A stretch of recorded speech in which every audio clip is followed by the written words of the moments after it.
හරි. එතකොට දැන් මේක පන්ති දැන් මේකේ තියෙන විදිහටම තියෙන උපාධාර ගුරු සේවයට බඳවා ගැනීම විවෘත සහ සීමිත තරඟ විභාගය 2023-26 කියලා. එතකොට මේකේ විවෘත හා සීමිත කියලා දෙකක් තියෙනවා. සාමාන්‍ය විභාග ක්‍රමවේදය ගත්තාම විවෘත විභාගයට තියෙන සබ්ජෙක්ට් වෙනයි, සීමිත විභාගයට තියෙන සබ්ජෙක්ට් වෙනයි. එහෙම තමයි යන්නේ. දැන් අපි ගත්තොත් එහෙම ශ්‍රී ලංකා අධ්‍යාපන පරිපාලන සේවය ගත්තොත් විවෘත විභාගයට තියෙන්නේ IQ තියෙනවා, අවබෝධය තියෙනවා, සාමාන්‍ය දැනීම තියෙනවා.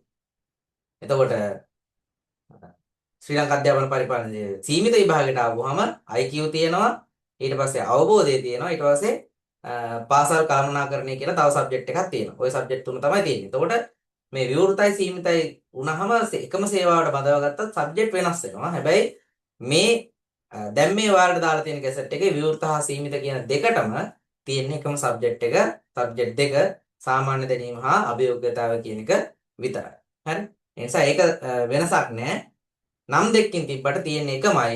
සුසුකම් බලුවාමත් සුසුකම් එකමයි. ওই පොඩි පොඩි වෙනස්කම් ටිකක් තමයි තියෙන්නේ. ඒ නිසා මේක කිසි ප්‍රශ්නයක් නැහැ. හැමෝටම එක තරඟ බිමක් තියෙනවා.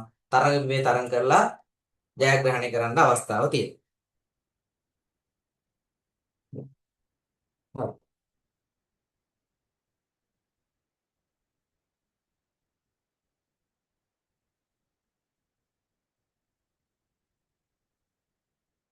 හරි.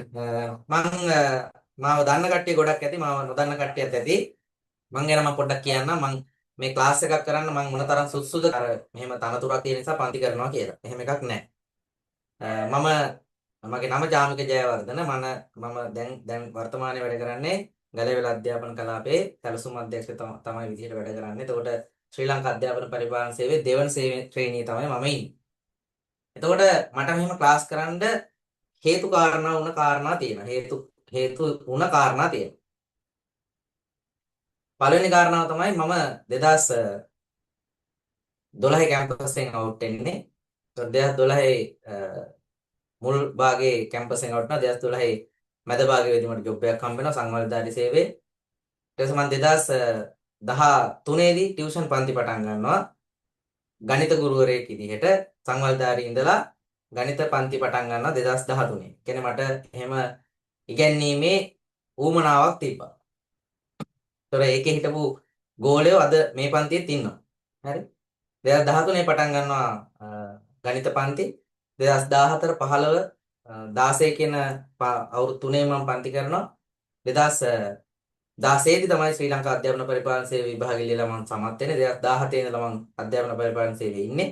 2018 මම පටන් ගන්නවා දමින් දිසානායක අධ්‍යාපන කේන්ද්‍රයේ දමින් දිසානායක සර්ගේ ළඟට ගිහිල්ලා පන්තිවල උගන්වන්න පටන් ගන්නවා 2018 සිට 2020 දක්වා. 2020 කොරෝනා ප්‍රශ්නය ආවට පස්සේ හෝල් ක්ලාස් නැති වෙනවා. 2021 මම ශ්‍රී ලංකා අධ්‍යාපන පරිපාලන සේවයේ සීමිත විභාගයේ තනියම පන්තියක් පටන් ගන්න ඔන්ලයින්. මගේ පන්තියේ ළමයි 200ක් විතර සහභාගී වුණා. ඊට පස්සේ ඒක ටික කාලයක් ඇති ආර්ථික අවපාතයක් නිසා කඩාගෙන වැටුණා. ටික කාලයක් එහෙම ගියා. පන්තිය හෙමින් කරගෙන ගියා මම. අවසානයේ මගේ පන්තියේ ළමයි 69 දෙනෙක් හිටියේ. 69 දෙනාගෙන් 19 දෙනෙක් සම්මුඛ පරීක්ෂණය සඳහා සුසුකම් ලැබුවා. වැඩිම ප්‍රතිශතයක් විදිහට වාර්තා වුණ සමත් වීම තමයි ඒකේ වාර්තා වුනේ. ඒතකොට මේ 19 දෙනාගෙමුත් 7 දෙනෙක් ඉන්ටර් පාසලා වර්තමානයේ ශ්‍රී ලංකා අධ්‍යාපන පරිපාලන සේවා සීමිත විභාගයේ තනතුරු වරන් සහකාර අධ්‍යාපන අධ්‍යක්ෂකවරු විදිහට වැඩ කරනවා. මගේ Facebook එකේ ගියොත් බලා ගන්න පුළුවන්. ඒ කට්ටියන්ගේ ෆොටෝත් එක්ක කවුද මේ පාස් වුණ කට්ටිය කියලා එයාලගෙන් ඕන්න සාක්ෂි විමසන්න පුළුවන්. ඒ ඉගැන්වීම පැත්ත. ඊළඟ 2012 මම කැම්පස් අවුට්ලා 2012 තමයි පළවෙනිට මම තරඟ විභාගයක් ලිව්වේ. ශ්‍රී ලංකා පරිපාලන සේවය කියන සේවාව පළවෙනි විභාගය ලිව්වේ 2012. ඒතර 2012 තිබ්බා පේපර්ස් 4ක් උත්තර ලිව්වා විභාගේ ෆේල් වුණා. ඊළඟ ඒ විභාගෙම 2014 දී මම ලිව්වා විභාගෙ ලියනවා පේපර්ස් 5ක් තිබ්බේ අවුරුද්දේ විභාගෙ ලිව්වා ෆේල් වුණා. ඊට 2012 ප්ලෑනින් සර්විස් ක්‍රම සම්පාදන සේවය විභාගෙ ලිව්වා ෆේල් වුණා. ඊළඟට දුම්රිය නියාමක සේවය 2013 දී ලියනවා. අර දුම්රිය නියාමක සේවාව ලියනවා ෆේල් වෙනවා. ඊට පස්සේ ඉරිගේෂන් ඩිපාර්ට්මන්ට් එකේ තව තිබ්බා මොකද්ද ඇසිස්ටන්ට් ඉංජිනේර් කියලා තනතුරකට ලිව්වා. ඒක පාස් වුණා හැබැයි ඒකට ගියේ නැහැ. ඉතින් ඔහොම ලියලා අවසානයේ 2016 දී ශ්‍රී ලංකා අධ්‍යාපන පරිපාලන සේවය ලියනවා. ඒකෙන් පාස් වෙලා තමයි අද මම මෙතනින් ඒ නිසා මට උගන්වන්න පුළුවන් මම විභාග හොඳට පේරලා තියෙනවා. ඒ නිසා ඒ කාරණාව ගැන මම දන්නවා. ඊට පස්සේ විභාගේ පාස් වෙලත් මම යම්කිසි කාලයක් මේ ශේෂ්ත්‍රයේ අත්දැකීම් තිබ්බා. ඒ නිසා ඒ ශේෂ්ත්‍රයේ අත්දැකීම් එක තමයි මම ඔය උගන්වීම් කටයුතු කරන්නේ. නිකන් ආවට ගියාට මම කරන්නේ නැහැ. සාමාන්‍ය මම හැම එකටම පන්ති කරන්නේත් නැහැ. ඒ නිසා මට ගැළපෙන මට කරන්න පුළුවන් මට කරන්න හොඳයි කියලා හිතන පන්ති විතරයි මම පටන් ගන්න. එහෙම හැම සේවාවටම පන්ති පටන් ගන්න නැහැ. මොකද මුදල් හෙවීමේ අරමුණ නිම්ම නෙවෙයිනේ ක්ලාස් පටන්ගෙන තියෙන්නේ. හරි. එතකොට දැන් ඔයාලට දෙන්න තියෙන උපදේශය තමයි විභාගයකට සූදානම් වෙනවා නම් මේ මොන පන්තියට ගියත් Taman පන්තියකින් කරන්නේ 120ක වැඩ ප්‍රමාණය. විභාගේ පාස් වෙනවා නම් 180ක් Taman කරගන්න ඕන. එහෙම තමයි ස්වභාවය. 2012 මං පරිපාලන සේවා පන්ති ගියා දමින් සර්ගේ. 2014 ගියා පරිපාලන සේවා පන්ති සර්ගේ විතරයි මං ගියේ. හැබැයි මට පාස් වෙන්න පුළුවන් වුණේ 2016. ඒතර මං හොඳටම දන්නවා පන්ති ගියාට පන්තියෙන් වෙන්නේ 120ක ප්‍රමාණයක් 180 මං කරන්න ඕන කියලා. එතකොට විභාගේ පාස් වෙන්න ඕන නම් Tamanට සැලැස්මක් තියාගන්න ඕනේ. පළවෙනි එක විෂයන් 1ද 2ද කීය වුණත් කමන්නේ. ඒ ටික පාස් වෙන්න මෙන්න මේ කාල සීමාව තුළ මං වැඩ ප්‍රමාණයක් කරන්න ඕනේ. ඒක පළවෙනි කාරණා. ඊළඟට තමයි විභාගයේ ඒම් කරගෙන අනිවාර්යෙන් දවසකට ඒ වෙනුවෙන් කාලයක් වෙන් කරගන්න ඕනේ. නැත්තම් මෙහෙම වෙන්නේ මෙහෙම.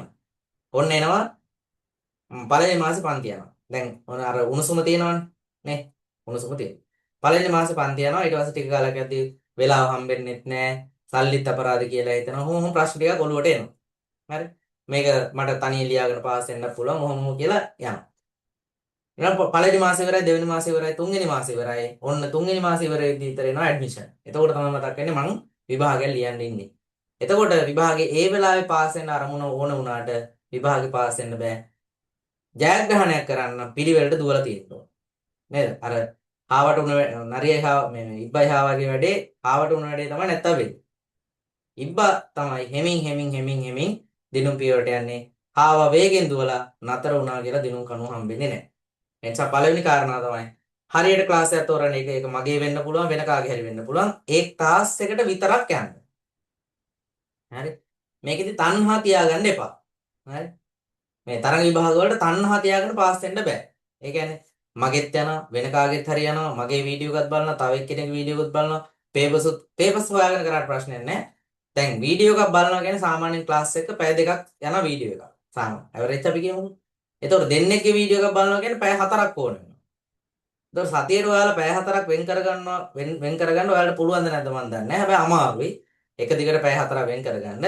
එතකොට එකක්වත් නැතුව යනවා. ඒ නිසා Tamanට කැමති Tamanට ගැළපෙන පන්තියක් තෝරගන්න. ඒක Tamanගේ කැමැත්ත. හරි? මේ මිනිහා මොනවද කියන්නේ? මේ මිනිහාගේ අතීත අත්දැකීම් මොනවද? මේ මිනිහා විභාගය ලියලා පාස් වුණ එකෙක්ද? දැන් ඕන කෙනෙක් පන්ති කරනවනේ දැන්. පන්ති දැන් අද ගත්තොත් උපාධි ගුරු සේවයට පන්ති කරනවා සෑහෙන. හැබැයි සමහර අය ඉන්නවා එක විභාගයක්වත් පාස් වෙලා නැහැ. පන්ති කරනවා. හරි. දැන් O level කරනවා නම් O level විභාගේ පාස් වුණ මිනිහෙන් O level කරන්නේ නේ. එහෙම නැතුව පන්ති කරන්න බෑ. A level කරනවා නම් A level පාස් වුණ මිනිහෙක් තමයි A level පන්ති කරන්නේ. මේ සේවා මේ තරඟ විභාග විතර කිසිම විභාගයක් පාස් වෙන්නේ නැති මිනිස්සේ පන්තියක් කරනවා. එක විභාගයක් හරි පාස් වුණා නම් ඒ මිනිස්සා සුසුකම් ලබනවා. ඇත්තටම. ඒ නිසා හරි පන්තියක් තෝරගන්න හරියට ඒ පන්තියට සහභාගී වෙන්න ක්‍රමානුකූලව ගමන යන්න විභාගේ පාස් වෙන්න පුළුවන්. ඊළඟ තමයි පන්තියෙන් කරන්න පුළුවන් 120යි. තමන් 180ක් තමන් කරගන්න ඕනේ. ඒ වෙනුවෙන් තමන් කාලය වෙන් කරගන්න ඕනේ. ඒම් එකක් තියාගෙන වැඩ කරන්න ඕනේ. උදාහරණයක් විදිහට ගත්තොත් මට 2012 ලියලා විභාගේ පේරුණා 2014 ලියලා පේරුණා. එහෙම ලොකු ගාණක් තිබ්බේ නැහැ. හැබැයි 2014 විභාගේ පේරුණා මට තේරුණා මං තව ටිකක් මහන්සි වුණා නම් මට මේ විභාගේ පාස් වෙන්න පුළුවන්කම තිබ්බා කියලා දැනුම මට 2014 විභාගේ ඉවරලා ප්‍රතිඵල ආවම තමයි තේරුනේ. ඒකට හේතුව තමයි මම පේපර් 5ක් ලියලා තියෙනවා. ඒ පේපර් 5 එකතුව ඉන්ටර්ව් කෝල් කරපු කට් ඔෆ් මාක් එකට වැඩි. හැබැයි අවබෝධය කියන විෂයට ලකුණු 50ක් ගන්න තිබ්බා. මං අරන් තිබ්බේ 48යි. ඒ නිසා මට ඒ සිහිනේ බොඳ වෙලා ගියා. ඒ නිසා මම තේරුම් ගත්ත එකම තමයි මට තව ටිකක් මහන්සි වුණා නම් මේ විභාග පාස් වෙන්න පුළුවන්. හැබැයි SLAs දෙපාරක් කරලා තිබ්බා. තුන්වෙනි පාර ලියන්න යද්දී තුන්වෙනි පාරක් අවස්ථාවක් හම්බුණා සේවා ව්‍යවස්ථාව වෙනස් වීම නිසා. හැබැයි තුන්වෙනි පාර ලියන්න යද්දී ගැසට් කරපු ගැසට් එකේ දාලා තියෙන වයස් සීමාවට වැඩිය මට මාස දෙකක් වැඩි. ඒ නිසා ඒක ලියන්න බැරි වුණා. ඒ නිසා තමයි ශ්‍රී ලංකා අධ්‍යාපන පරිපාලන සේවය ලියුවේ. එතකොට අර විභාගයක් පාස් වෙන්න පුළුවන් කියන හැඟීම ආවට පස්සේ මම මොකද කරේ? ඒ වෙනුවෙන් යම් සැලැස්මක් තියාගෙන වැඩ කරා. හැමදාම පාන්දර 3ට හැරියා. සේවාවත් කරා, සේවයත් කරා. පාන්දර 3 ඉඳන් 6 වෙනකන් ඒ කරන්න ඕන රාජකාරී ටික වැඩ ටික කරා. 6 ඉඳලා 6:00 වෙනකන් ඔය ඉස්සර ගියා සිව්දෙස කියලා රූපවාහිනී ඒ වැඩසටහනක් බලලා සාමාන්‍ය දැනීම ලියාගත්තා. ආයෙ වැට්ට ගියා. පහුවදා එදා හවස ආවා. ආයෙත් මගේ වැට් ටික කරා නින්දට ගියා 3ට හැරියා. අන්න එහෙම කැපකිරීම කරලා තමයි එහෙම විභාගයක් පාස් වෙන්න පුළුවන් වෙන්නේ. සමහරව හිතනවා නම් මේක වාසනාවට පාස් වෙනවා කියලා. එහෙම වාසනාවට විභාග පාස් වෙන්නේ නැහැ. හරි. ක්‍රමානුකූලව යම් සැලැස්මක් තියාගෙන කැපවීම වැඩ කරොත් විතරයි විභාගයක් නෙවෙයි ඕන එක ප්‍රතිඵලයක් ලබන්න පුළුවන් වෙන හොඳ ප්‍රතිඵල. ඔයාලා ඒ ලෙවලුත් එහෙමනේ. ඒ ලෙවල් නිකන් ඔහේ ඉඳලා පාස් වෙන්නේ නැහැනේ. ඒකට ක්‍රමානුකූලව වැඩ කරලා මහන්සි වුණොත් විතරයි ප්‍රතිඵලයක් හම්බෙන්නේ. සෑම ක්‍රියාවකම සමාන හා ප්‍රතිවිරුද්ධ වූ ප්‍රතික්‍රියාවක් එච්චරයි තියෙන්නේ. ඒ නිසා ඒ වෙනුවෙන් වැඩ කරන්න විභාගේ පාස් වෙන්න පුළුවන්. දැන් රාජ්‍ය සේවයේ ඉන්න අයට විභාගේ පාස් වීම පිළිබඳ ලොකු උවමනාවක් තියෙනවා. දැන් තියෙන වාතාවරණයත් එක්කනේ. ඒ නිසා ඕක විභාගේ පාස් වෙන්න අවස්ථාවක් දීලා ඒකෙන් පේරුණාට පස්සේ නැවත අපිට මේ ජොබ් එක දෙන්න කියලා ඉල්ලීම් කරන එක සාධාරණ වෙන්නේ නැහැ. ඒ නිසා ඔන්න අවස්ථාවක් දීලා තියෙනවා. සමපිට්ටනියක් හදලා දීලා තියෙනවා. ඒ සම්පිට්ටනිය Tamanට පුළුවන් විදිහට සෙල්ලම් කරලා ඒකෙන් එළියට යන එක තමයි වැදගත් වෙන්නේ. ඔය කලින් ඉන්න ග්‍රැජුවේට් ස්කීම් එකේ ඉදදී මම ඔය සමහර මම දන්න කට්ටියට කිව්වා විභාගෙ ලියපන් ලියන්න ලියලා පාස් වෙන්න කියලා. එහෙනම් පාස් වුණ කට්ටිය දැන් ගුරු සේවයට ඇවිල්ලා ඉන්නවා. එයාලට ඔය ප්‍රශ්න ටික ආවේ නැහැ ඊට පස්සේ. ඒ නිසා එහෙම අවස්ථාවක් තියෙනවා ඔයාලට මේක පාස් වෙනවම කියලා අද ඉඳන් වැඩ කරලා විභාගේ පාස් වෙනවා කියන එක මහ ලොකු දෙයක් නැතුව ජයග්‍රහණය කරන්න පුළුවන්. ඔය පොදු උපදේශ ටිකක් දුන්නා. හරි.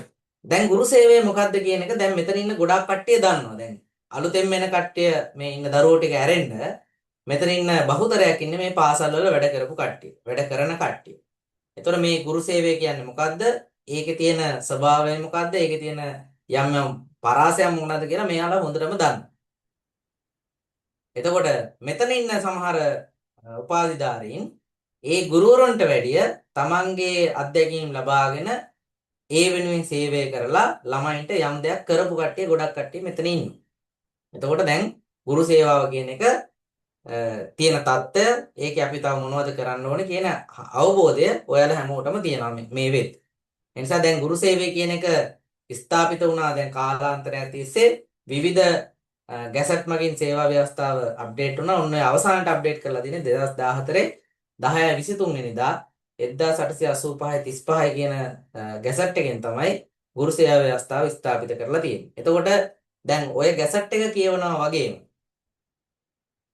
ඔයාලට අදාළ ගැසට් එක කියවනවා වගේම ඔන්න ඔය දැන් දීලා තියෙන ගුරු සේවා ව්‍යවස්ථාව අනිවාර්යයෙන්ම අරගෙන කියවන්න. මොකද ඔයාලට ඕනේ සාමාන්‍ය දැනීම වලින් ගොඩක් දේවල් ඔය සේවා ව්‍යවස්ථාව ඇතුලේ තියෙනවා. හරි? දැන් ඔන්න ඔතන සේවා ව්‍යවස්ථාව හා මේ ගැසට් එක අතර ගැටෙන තැන් තියෙනවා. හරි? සේවා ව්‍යවස්ථාවේ සේවා කාලය දාලා තියෙන්නේ 35. ඔන්න ඔය ගැසට් එකේ. ඊට පස්සේ ඒක සංශෝධන වලට කියලා මට මතක නැහැ. එතකොට දැන් 45 කියන ඉලක්කමත් අරන් තියෙනවා නේ. 45 කියන ඉලක්කමත් අරන් තියෙනවා. ඔන්න ඔහොම පොඩි පොඩි ගැටීම් ටිකක් තියෙනවා. ඒ සමහරලාවට ඕවා ප්‍රශ්න වෙන්න පුළුවන්. මම හිතනවා එහෙම දැන් හැමෝම හෙම්බත් වෙලා තියෙන නිසා ওই ප්‍රශ්නේ ඉස්සරහට එන්නේ නැති වෙයි කියලා. ඒතර ඔන්න ඔය ගැසට් එකෙන් තමයි ඔක ස්ථාපිත කරලා තියෙන්නේ. ඒ ස්ථාපිත කරපු එකේ ඉස්සරහට ගිහිලා තියෙනවා සංශෝධන විදියට. ඒ සංශෝධන මම හිතනවා 5ක් දුකද ඇවිල්ලා තියෙනවා. ඒ හැම එකක්ම තමන් ළඟ තියාගෙන කියවන. කියවපුවම තමයි මේ සේවාව ගැන හරියම අත්දැකීමක්, හරියම දැනුමක් ඔයාලට එන්නේ. ඒක කියවුවට පාඩු නෑ. මොකද ඒ කියවන එකේ තියෙන ඔයාලට ඕන සාමාන්‍ය දැනීම ටිකක්. හරි?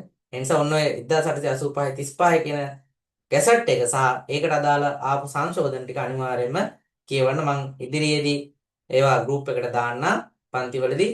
එතකොට ඒවා ලැබෙන සැනින් කියවලා යම් අවබෝධයක් ඒ වෙනුවෙන් ගන්න. හරි. දැන් මම ඉස්සලාම කතා කරනවා මේ ගුරු සේවයට බඳවා ගැනීම ඒව දැන් ඔයාලට දාලා තියෙන ගැසට් එක සම්බන්ධව. ඒකේ පළවෙනි ගැසට් එක තියෙන්නේ දිවයිනේ ජාතික හා පළාත් පාසල්වල පවතින සිංහල දෙමළ හා ඉංග්‍රීසි මාධ්‍ය ගුරු පුරප්පාඩු සඳහා රාජ්‍ය සේවයේ නියුතු උපාධිධාරීන් ශ්‍රී ලංකා ගුරු සේවයට බඳවා ගැනීම 2023 26. කියන්නේ බේස් අවුරුද්දක් තියෙනවා 23 නේද? ඒතකොට මේ 23 කියන එක ගත්තේ මේට කලින් මෙතන ඉන්න බොහෝ අය මේ ගුරු සේවාවට ඇප්ලයි කරපු අය. ඒ කලින් ගැසට් එකක් ආවා. ඒ ගැසට් එකට විභාගේ තියන්න ඔන්න මෙන්න දවස් දෙකකටද කොහෙද කලින් නඩුවක් වැටුණා. ඒ විභාගේ කැන්සල් වුණා. ඒකේ උන විභාග තමයි ඔය තැන් තියෙන්නේ. හරි? ඒ නිසා ඔන්න එන්නේ ඒ ඉයර් එක පදනම් කරනවා. අවුරුද්ද පදනම් කරගෙන තමයි ඔය ගැසට් එක නිකුත් වෙන්නේ. එතකොට මේකේ විශේෂත්වය තමයි ආයුධම්පත් බාර ගැනීම තියෙන්නේ 2026 2.5. දැන් ආරම්භ වෙලා නේද? පෙරවරු 9 සිට 26 2.19 පස්තරු 9 දක්වා. එතකොට දැන් කවුරු හරි ඇප්ලිකේෂන් එකක් දාලා නැති කෙනෙක් ඉන්නවා නම් අනිවාර්යයෙන්ම ඉක්මනට දාන්න අවසන් වෙනකන් ඉන්න නම් එපා. මේ ගොඩක් කට්ටිය වෙන එකක් තමයි අවසාන වෙනකන් ඉන්න ඇප්ලිකේෂන් දාන්න අවසාන වෙන්නේ දාගන්න බැරි. ඒ නිසා දැම්ම දාලා නැත්තම් දාලා තියන අය මේකේ තියෙනවා මම ඒකේ උපදේශමාලාව දැම්ම ගෲප් එකටත් ඒක අර මේ ලින්ක් එකකින් ගිහිල්ලා තමන්ගේ ID නම්බර් එක ගහලා ඒ තියෙන ડોකියුමන්ට් එක නැවත print එකක් ගන්න තමන් ගාව නැත්තම් හරි ඒ නිසා ඒක අනිවාර්යෙන් කරන්න ඒක කරාම අපිට තේරෙනවා අපි ගාව මේක තහවුරුයි ඒ නිසා මේක ගැන අවුලක් නැහැ කියලා පොඩ්ඩක් කියවලා බලන්න හරි එතකොට ගැසට් එකේම තියෙනවා කවුරු හරි ඇප්ලිකේෂන් දෙකක් දාලා තිබ්බොත් ගන්නේ අවසාන එක කියලා ඒ නිසා අරක ගැලපෙන්නේ නැත්තම් ඔයාට අලුත් එකක් Tamanට දැමීමේ හැකියාවක් තියෙනවා මේකේ තියෙනවා අංක 23යි 1000ක් දරන 2023 1/27 දිනති ගැසට් පත්‍රයේ දිවයිනේ ජාතික පාසල් හා පළාත් පාසල් වල පවතින සිංහල දෙමළ හා ඉංග්‍රීසි මාධ්‍ය ගුරු පුරප්පාඩු සඳහා රාජ්‍ය සේවයේ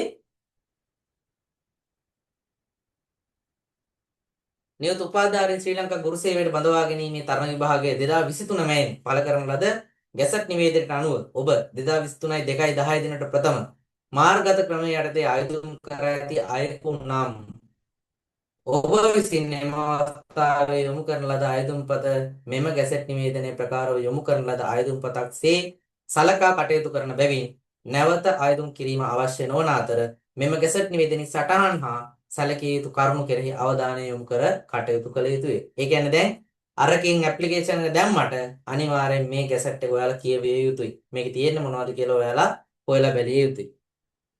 මේකේ තියෙනවා ඉහත සටහන දෙක අනුව ඔබ 2023 2/10 දිනට ප්‍රථම මාර්ගගත ක්‍රමයේ යටතේ ආයුධම් කර ඇති අයෙකු වුවද මේ වන විටත් රාජ්‍ය සේවයේ නියුතු නොවන අයෙක් නම් එම ආයුධම්පත මෙම ගැසට් නිවේදනයේ ප්‍රකාරව සලකා බලනු නොලබයි. තේරුණා කියන්නේ ඒ කාලේ රාජ්‍ය සේවයේ ඉඳලා මේ විදි රාජ්‍ය සේවයේ නැත්තම් අර ගැසට් එක අර ඇප්ලිකේෂන් එක නැවත සලකා බලන්නේ නැහැ. එහෙනම් අලුත් එකක් දාන්න වෙනවා අර විවෘත පදනම මත.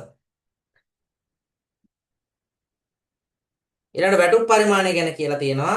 ඔය අලුතෙන්ම ආපු වැටුප් චක්‍රලේඛයේ 2025 10 කියන වැටුප් චක්‍රලේඛයේ බේසික් එක 64යි 440 තමයි ඔයාලා පිහිටවන්නේ. අර ඒ වැටුප් පරිමාණය 14 වෙනි වැටුප් පියවර තමයි ඔයාලව පිහිටවන්නේ පළවෙනි වැටුප. අධ්‍යාපන අනෙකුත් සුසුකම් කියලා තියෙනවා 2014යි 10 23 දැනති. ශ්‍රී ලංකා ප්‍රජාතාන්ත්‍රික සමාජවාදී ජනරාදයේ අංක 1885 38 දරන අතිවිශේෂ ගැසට් පත්‍රයේ පළ කරන ලද ශ්‍රී ලංකා ගුරු සේවා ව්‍යවස්ථාව ප්‍රකාරව 2023 2/10 දිනට පහස් සඳහන් සුසුකම් සපුරා තිබිය යුතුය. දැන් අහන්නේ කාටද? 2023 2/10ට. මොකද අර ගැසට් එක තියෙන්නේ අන්න ඒ දවසට. ඒ දවසට තමයි මේ සුසුකම් අහන්නේ. විශ්වවිද්‍යාල ප්‍රතිපාදන කොමිසම් සභාව විසින් පිළිගත් විශ්වවිද්‍යාලක මගින් හෝ විශ්වවිද්‍යාල ප්‍රතිපාදන කොමිසම් සභාව විසින් පිළිගත් උපාධි පිරිනැමීමේ ආයතනයක් මගින් හෝ ප්‍රදානය කරන ලැබූ උපාධියක් සමග සටහන 4 සඳහා කර අයදුම් ඇති සුසුකම් සම්පූර්ණ කර යුතුයි. ඒ කියන්නේ ග්‍රැජුවේට් කෙනෙක් වෙන්න ඕන කියලා කියන්නේ ඔක සරලව. ඊළඟ මේක කතාවක් කියන උපාධියට හදාරා ඇති ප්‍රධාන විෂයන් අනුව පමණක් අදාළ ගුරු පුරප්පාඩු සඳහා ඉල්ලුම් කළ යුතුය. ඉල්ලුම් කරන ලබන විෂයට අදාළ ස්වකීය උපාධියේ මුළු විෂය සන්ධාරයෙන් ක්‍රෙඩිට් සංඛ්‍යාවෙන් 3න් එකක් සම්පූර්ණ කළ අය විනුම් විය යුතුයි. ඒ කියන්නේ දැන් අනිවාර්යෙන් මේ ඇප්ලිකේෂන් එක දාද්දී Tamanට ගැලපෙන සබ්ජෙක්ට් එක දාන්න ඕනේ. ඒ කියන්නේ Tamanට ඔප්පු කරගන්න පුළුවන් සබ්ජෙක්ට් එක. දැන් අහන්නේ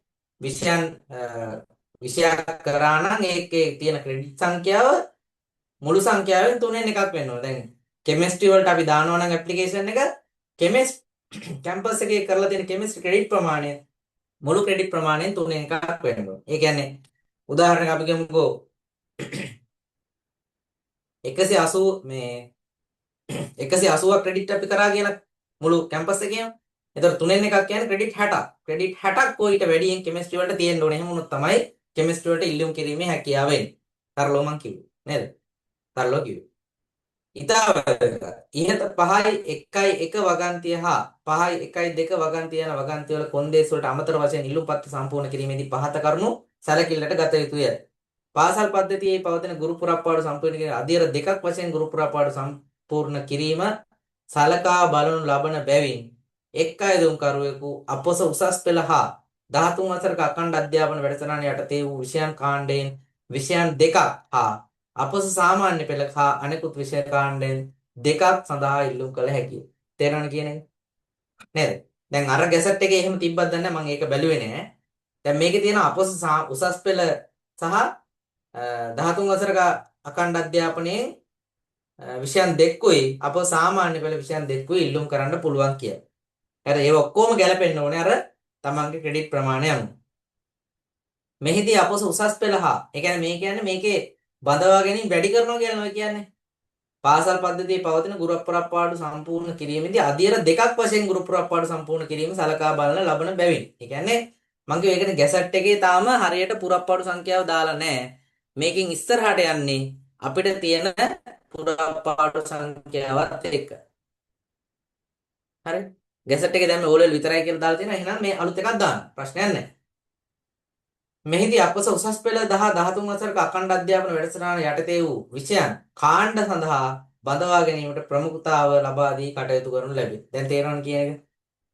වැඩියෙන්ම බලන්නේ 13 වසරක අඛණ්ඩ අධ්‍යාපනය කියන විෂයන් වලට දාන්න. මොකද ඒවල තියෙන පුරප්පාඩු සංඛ්‍යාව වැඩි. හැබැයි පහුගිය කාලෙම ඒකට තියෙන බර වැඩි තිබ්බේ නැහැ.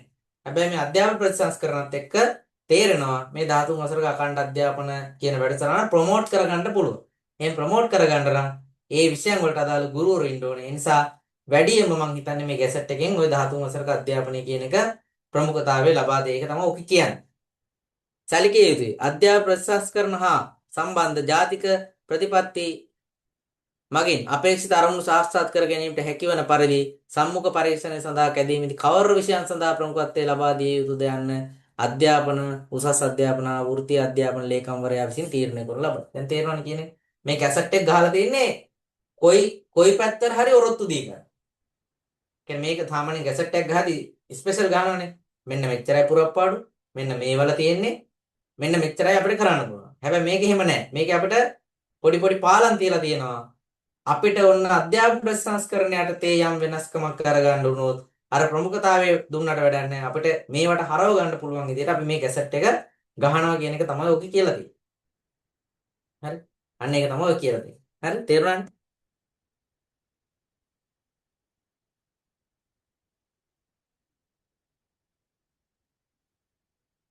ඊළඟට කියනවා 2023 2.10 දිනට වයස අවුරුදු 45ට නොවැඩි විය යුතුයි. ඒ කියන්නේ 2023 2.10ට අවුරුදු 45ට වැඩි අඩු වෙනවා. මම කියන්නේ ගැසට් එකත් ගැටෙනවා කියලා.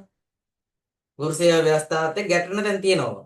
ඒ අනුව 2005 2.10 දිනට හෝ ඊට පෙර හා 1978 2.10 දිනට හෝ ඊට පසු උපන් දිනය යෙදී ඇති අයට පමණක් මේ සඳහා යෙදුම් කිරීමට සුදුසුකම් ඇත. තේරුණාද? ආයතන කිරීම සුදුසුකම් තියෙන්නේ අන්න ඔය මේ උපන් දින දවස් දෙක අතරේ තියෙන කට්ටියට විතරයි වයස් සීමාව. ආයතන කිරීම මාර්ගගත විභාග ආයතනපත ඉංග්‍රීසි භාෂාවෙන් පමණක් සම්පූර්ණ කළ යුතුය. ආයතනකරු විසින් මාර්ගගතව යොමු කරන ලද මුදු පිටපත් වළංගු ආයතනපතක් බවට දෙපාර්තමේන්තුව විසින් බාර ගන්නා ලද බව බාර නොගන්නා බව පද්ධතියට ප්‍රවේශ වීමට භාවිත කරන ජංගම දුරකථන අංකයට කෙටි පණිවිඩයක් මගින් හෝ විද්‍යුත් කැපවල් පණිවිඩයක් මගින් දෙනු ලැබේ. මේක බාරගත්තද නැද්ද කියලා ඒකෙන් දන්නවා කියලා තමයි කියන්නේ. මාර්ගගත ආයතන වෙනුවෙන් සකසා ඇති පොදු උපදේශ පත්‍රිකාව common instruction භාගත කරන්න ආයතනපත පිරීමේදී මෙම උපදේශ තරයේ පිළිපදින්න. ආයතනපතේ මුද්‍රිත පිටපත ලබා ගැනීමෙන් පසුව එහි සිදු කරන එහි සිදු කරනු ලබන කිසිදු සංශෝධනයක් වළංගු සංශෝධනයක් ලෙස සලකනු නොලැබේ. අසම්පූර්ණ අයදුම්පත් දැනුම් දීමකින් තොරව ප්‍රතික්ෂේප කරනු ලැබේ. දැන් තේරෙනවද කියන එක? මෙන්න මේකයි ඒ කියන්නේ. අපි ඔන්ලයින් ඇප්ලිකේෂන් එක දාලා print එක අරන් print එක කියවගෙන නැද්දී අපිට තේරෙනවා අයියෝ මේක අපි වැරදි කරලා තියෙන්නේ මේක මෙහෙම කරන්න බෑ. ඒ නිසා මේක වෙනස් කරන්න ඕන කියලා තමන් hard copy එකේ වෙනස් කරාට වැඩක් නැහැ. අර ඔන්ලයින් එක විභාග දෙපාර්තමේන්තුවට ගිහිල්ලා තියෙනවා. ඒ නිසා එහෙම වෙනස් කරන්න එපා. වෙනස් කරලා වැඩකුත් නැහැ. ඒ නිසා අපි හරියටම කරන්න ඕනේ ඇප්ලිකේෂන් එක හරියට ෆිල් කරන්න. ඒ නිසා ඒක ටුක්ටක් ඔය ඉන්ස්ට්‍රක්ෂන් තියෙන එක කියවලා හරියට තේරුම් ගන්න තමයි අපි ඒ වැඩේ කරන්න ඕනේ. ඒ නිසා ඒකට අදාළව අපි හරියට වැඩේ කරගන්න ඕනේ. ඊට පස්සේ ආයෙ පස්තැවෙන්න දෙයක් නැහැ. හරි භාගය සම්පූර්ණ වුණොත් ඒක ප්‍රොජෙක්ට් කරනවා. ඒ නිසා ඔය මේක සම්පූර්ණ කරන එක ඇප්ලයි කරන එක හරියට කරගන්න. ඒක අනිවාර්යෙන් කරන්න බෑ. දැන් කැම්පස් එකට ඇප්ලයි කරන එක තමයි හරියටම කරන්න. ඒක වැරදුනොත් වැරදුනා තමයි. ආයෙ හදන්න බෑ. නේද? ඒ නිසා ඒක හරියට කරන්න ඕන නිසා මෙන්න මේ වැඩෙත් ඔයාලා හරියට කරන්න.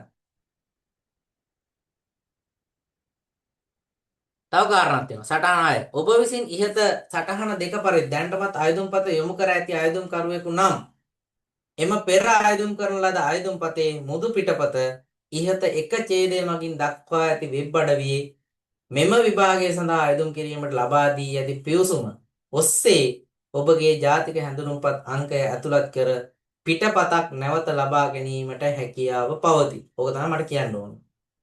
ඒ කියන්නේ දැන් අර කාලේ දාපු ඇප්ලිකේෂන් එක මතක නැහැ. සමහරට පර්සනල් ෆයිල් එකේ ඇති. හරි. මතක නැත්තම් මොකද කරන්නේ? ඔය ඔන්ලයින් ඇප්ලයි කරන්න තියෙන තැනම ලින්ක් එකේ ගියපුවම තමන්ගේ ID නම්බර් එක ගහලා අර කලින් දාපු ඇප්ලිකේෂන් එක නැවත ඩවුන්ලෝඩ් කරගැනීමේ හැකියාව තියෙනවා. ඒක print කරලා තමන් ගාව තියන්න. ඒතර ඒක හරියට පරිශීලනය කරලා බලන්න මොනවා හරි වැරද්දක් තියෙනවා නම් නැවත ඔයා ඇප්ලයි කරන්න. ඇප්ලයි කරාම වැඩේ ලේසි. මුදල ගැන නෙවෙයි අපි වද වෙන්න ඕනේ. අපිට තියෙන අවස්ථා ගැන තමයි අපි වද වෙන්න ඕනේ. හරි. අර මුදලෙන් ඒ වැඩේ කරගන්න බැරි වෙයි බොහෝ විට. ඒක චුට්ටක් අහලා බලන්න වෙනවා. හැබැයි මේ මුදල කෙසේ වෙතත් අපි හරියට දෙල්ලුම් කරොත් තමයි අපිට හරියට අවස්ථා හම්බෙන්නේ. ඊට සටහන 6 පරිදි පෙර අයදුම් කරන ලද අයදුම්පතේ පිටපතක් ලබා ගැනීමට ඔබගේ ජාතික හැඳුනුම්පතේ අංක සංශෝධනය වීම මත හෝ දුරකථන අංකයේ සංශෝධනය මත යම් බාධක ඇති වී ඇතනම් ශ්‍රී ලංකා විභාග දෙපාර්තමේන්තුවේ ඔන්න ඔය කියන Gmail ලිපිණයට නැත්නම් මේ විද්‍යුත් ලිපිණයට විද්‍යුත් තැපැල් පණිවිඩයක් ඊමේල් මගින් පණිවිඩය යොමු කර පිවිසුම් සඳහා අවසර ලබාගත හැකිය කියලා කියනවා. හරි. අන්න ඒ ප්‍රශ්නේ විසඳගෙන තමන් ගාව ඇප්ලිකේෂන් එක නැත්නම් අනිවාර්යෙන් print කරලා බලන්න අපිට අවස්ථාව තියෙනවා. අර තියෙන ඇප්ලිකේෂන් එක මේකේ ඇතුලේ තාම තියෙනවද කියන එක සලකලා බලන්න අනිවාර්යෙන්ම.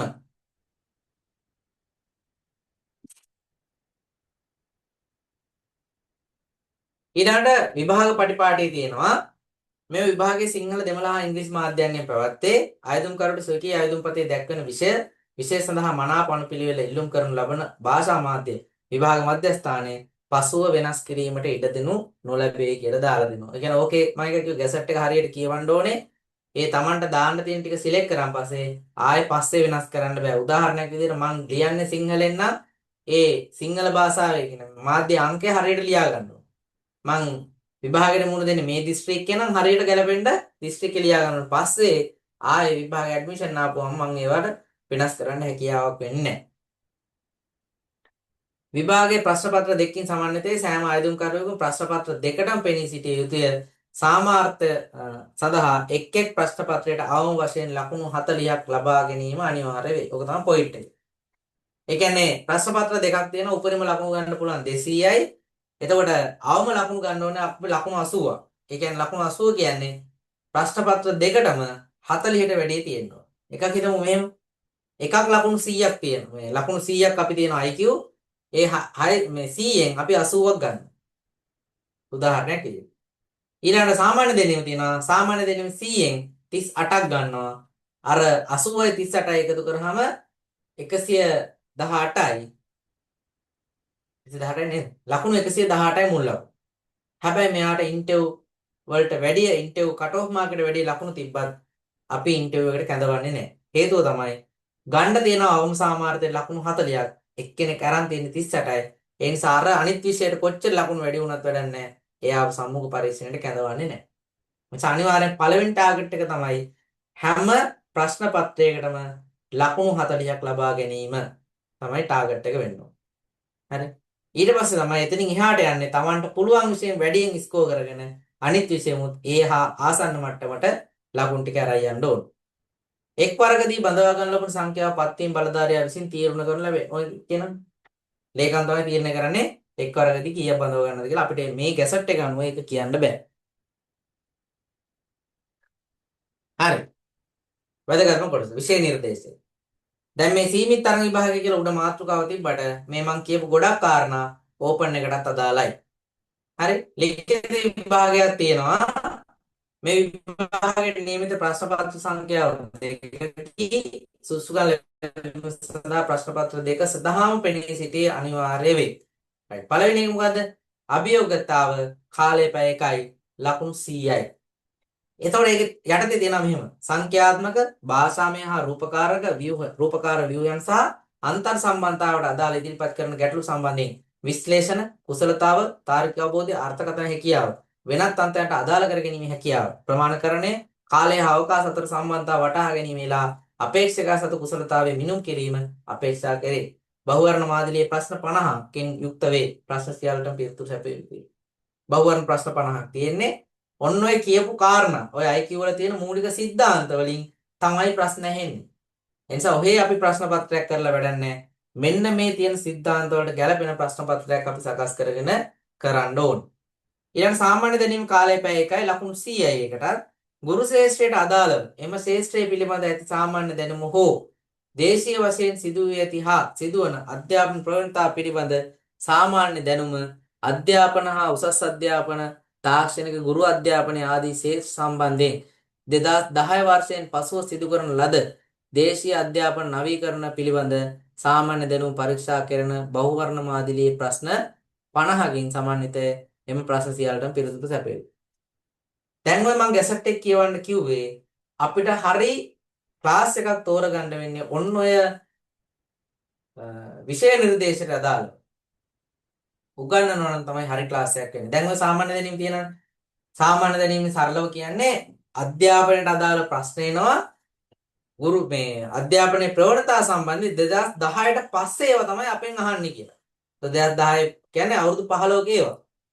දැන් අපි අර 60 ගණන් වල 40 ගණන් වල නේද? අන්න ඒ සාමාන්‍ය දැනීම ඉගෙනගෙන වැඩක් නැහැ මේක. සමහර කට්ටිය ඉන්නවා අර දවල පත්‍රිකා අනම්මනම් ඒව උගන්වනවා. ඒ ඉගෙනුවාට වැඩක් නැහැ. නිකම් බොරුවට පේපර් එක සාකච්ඡා කරනවා. මේක කියලා තියෙන 2010ට පස්සේ තියෙන ප්‍රවණතා. හරි? එතකොට මේ තියෙන ගැසට් එකේ තියෙන මේ සබ්ජෙක්ට් දෙකම හරියට කියවන්න ඒකේ තියෙනවා ඔයාලා ඉගෙන ගන්න ඕනේ මොනවද කියන කාරණාව.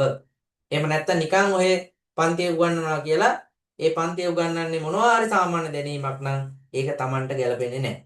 ඒ නිසා ඕකේ තියෙන ඒවා තමයි විභාගෙට අහන්නේ. ගැසට් එකේ තියෙන ඒවා ගැසට් එකට ගැලපෙන්න අපි ඉගෙන ගන්න ඕනේ. අපි Tamanගේ plan එක හදා ගන්න ඕනේ. ඊළඟට මේ බඳවා ගැනීමේ ක්‍රමවේදී අවස්ථා තුනක් තියෙනවා. පළවෙනි එක තමයි ලිඛිත විභාගය. අන්න අර අපි කියපු සබ්ජෙක්ට් දෙකෙන් විභාගෙ තියෙනවා. ඊළඟට ඒකෙන් වැඩිම ලකුණු ගන්න කට්ටිය අරකට සුසුකම් ලබන්න අපි කියමුකෝ පුරප්පාඩු 50ක් තියෙනවා කියලා. ලබාගත් ලකුණු පිළිවෙල අනුව අපි 100ක් තෝරගන්නවා වැඩිම කට්ටිය. ඒ 100ෙන් ඒ කියන්නේ අර 50 නම් පුරප්පාඩු දෙන්නේ අපි දෙගුණයක් තෝරගන්න. තෝරගෙන ඒ කට්ටිය ඉන්ටර්වයුව කරනවා. ඉන්ටර්වයුව කරලා ඒකෙන් ගැලපෙන 50 අර තනතුරට බඳව ගන්නවා. හරිද? ඒතර අන්නේ කාරණා තුනේදී අවස්ථා තුනේදී අපි කතා කරා ලිඛිත විභාගයක්. ඊළඟට අර මං කියපු 100 මේ අපි ගැසට් එකේ දාලා තියෙන සුසුකම් මෙයා සපුරාගෙන තියනවාද කියලා තමන්ගේ ડોකියුමන්ට් වලින් චෙක් කරලා බලනවා. ඒකට කියනවා සාමාන්‍ය සම්මුඛ පරීක්ෂණය කියලා. ඒතර අන්නේ ડોකියුමන්ට් වල ගැටලුවක් නැත්තම් තමයි මෙයාට වාචික පරීක්ෂණයක් කියලා එකක් තියෙනවා. අන්නේ වාචික පරීක්ෂණයට ඉදිරිපත් වීමේ හැකියාව තියෙනවා. තේරුණාද? එතකොට අවස්ථා තුනක් තියෙනවා ලිඛිත විභාගය, සාමාන්‍ය සම්මුඛ පරීක්ෂණය සහ වාචික පරීක්ෂණය. හරිද? ඒතර මේකේ සාමාන්‍ය සම්මුඛ පරීක්ෂණයට ලකුණු ලබා දෙනු නොලැබේ කියලා දාලා දෙනවා. ඒතර ලබා දෙන ලිඛිත විභාගය සහ අර වාචික පරීක්ෂණයට තමයි සේවා ව්‍යවස්ථාව ඊට අනුකූල ප්‍රසිද්ධ කරනු ලබන මෙම නිවේදනයේ හෝ පුවත්පත් දැන්වීම සඳහා සුසුකම් සපුරා තිබේදයි පරීක්ෂා කිරීම සහ කායික සුදුසුකම් පරීක්ෂා කිරීමට අර සාමාන්‍ය සම්මුඛ පරීක්ෂණය තියෙනවා කියලා තමයි ඔකේ කියන්නේ. ඊළඟ දෙන්නේ ප්‍රායෝගික පරීක්ෂණය වාචික පරීක්ෂණය. මේක අපි ප්‍රසන්ටේෂන් එකක් විදිහට කරන්න ඕනේ. විනිශ්චය මණ්ඩලයක් ඉන්නවා නැත්නම් ඉන්ටර්වයුව බෝඩ් එකක් ඉන්නවා. ඒ බෝඩ් එක ඉස්සරහා කරන්න මේක හැම උපාධිධාරියම කරන්න ඕනේ ගුරු සේවයට එද්දි. එතකොට ඒ කට්ටිය ඉස්සර අපි perform කරන්න ඕනේ. perform කරාම එයාලගෙන් ලකුණු ටිකක් අපිට ලැබෙනවා. ඒ ලකුණු ටිකයි අර ලිඛිත විභාගයේ ලකුණු ටිකයි එකතු කරලා වැඩි අනුපිළිවෙලට පෙළ ගස්සාම අපිට තියෙන මොනවද පුරප්පාඩු සංඛ්‍යාවට බදවා ගැනීම තමයි ඕකේ සාමාන්‍ය ප්‍රොසීඩියර් එක වෙන්නේ. එතකොට මේ ප්‍රායෝගික පරීක්ෂණය කියන එක ප්‍රායෝගික පරීක්ෂණ වශයෙන් ආයතන කරුණු විසින් හඳුනා ගන්න ලද මාතෘකාවක් යටතේ ඉදිරිපත් කිරීමක් කළ යුතුයි. හරි. ඒ සඳහා මිනිත්තු 5කට නොඅඩු කාලයක් ලබා දෙනු ලැබේ. මේ සඳහා පහත පරිදි ලකුණු හිමිවි. මොනවද තියෙන්නේ? අරමුණ හා ප්‍රවිෂ්ඨ වීමට ලකුණු 5ක් තියෙනවා. සමත් වෙන්න නම් ලකුණු අනිවාර්යෙන් දෙකක් ගන්න ඕනේ. හරි. එකක් කරන් වඩන්න. පෞරුෂය හඬපාලන ලකුණු 5ක් තියෙනවා උපරිම. අවම දෙකක් තියෙනවා. දෙකක් අනිවාර්යෙන් ගන්න ඕනේ. sannivedanaye පැහැදිලිව 5ක් තියෙනවා ලකුණු දෙකක් ගන්න ඕන අනිවාර්යෙන්.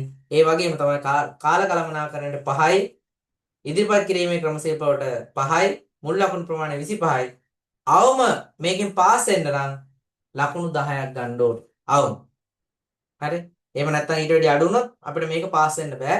ඒ 10 ගද්දිත් අපිට කොන්දේසියක් තියෙන හැම එකටම හැම ශේෂ්ත්‍රයකටම අඩුව ගන්න පුළුවන් ලකුණු දෙකක් විතර. ඊට අඩු වුණොත් වැඩක් නැහැ අපි කොච්චර මේව කරා. හරි. ඒතර ඔන්න ලිඛිත පරීක්ෂණයක් තියෙනවා. සාමාන්‍ය සම්මුඛ පරීක්ෂණයක් තියෙනවා. අපි දාපු ඩොකියුමන්ට් හරිද කියලා චෙක් කරගන්න. ඒව චෙක් කරලා හරි කට්ටිය අපි දන්නවා වාචික පරීක්ෂණයට ලකුණු 25ක් දෙනවා. ලකුණු 25න් තමන් උපය ගන්න යම් ලකුණක් තියෙනවා. ඒ ලකුණ ඉන්ටර්වයුව බෝඩ් එකේ අධ්‍යාපන අමාත්‍යාංශ කරා විභාග දෙපාර්තමේන්තුවට යවනවා. ඒතර විභාග දෙපාර්තමේන්තුවේ ලිඛිත විභාගයේ ලකුණු තියෙනවා. ඊළඟට අධ්‍යාපන අමාත්‍යාංශයෙන් සම්මුඛ පරීක්ෂණයේ ලකුණු ආවා. දෙක එකතු කරවනවා. වැඩිම එකේ ඉඳන් අඩුවට පිළිගස්සාම අපිට ඕන පුරප්පාඩු සංඛ්‍යාවට බදවා ගැනීමේ හැකියාව තියෙනවා. හරි? ඒතර ලිඛිත විභාගයෙන් පාස් වුණා කියලා බෑ අපිට තව අභියෝගයක් තියෙනවා. මොකද්ද? ප්‍රායෝගික පරීක්ෂණයෙන් පාස් වෙන එක ලොකු ප්‍රශ්නයක් නෑ. මහන්සියලා අපි තමන් තේරුම් අරන් වැඩේ කරපුවම අපිට මේක ගොඩ දාගන්නීමේ හැකියාවක් තියෙනවා. ඒ නිසා ලොකු අවස්ථාවක් තියෙනවා රාජ්‍ය සේවයේ ඉන්න කට්ටියට මෙන්න මේ සේවාවට ඇතුළත් වෙන්න. අවස්ථාව සමහරට මේ අවසන් අවස්ථාව වෙන්න පුළුවන්. මහන්සි වෙන්න පාඩම් කරන්න ප්ලෑන් එකක් තියාගෙන විභාගේ පාස් වෙන්න. හරි. එතකොට ඔය සීමිත තරඟ විභාගය ගැන කියන්න තියෙන ඔච්චරයි. මේ තියෙන්නේ විවෘත තරඟ විභාගය.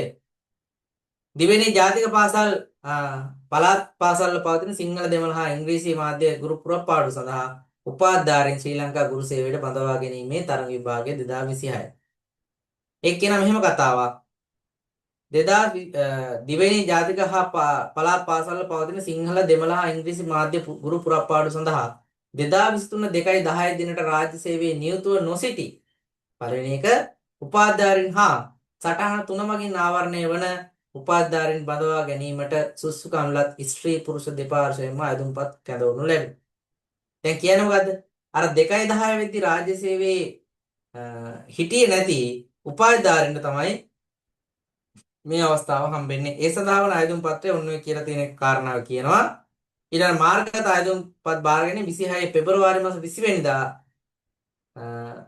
9ට විවෘත වෙනවා.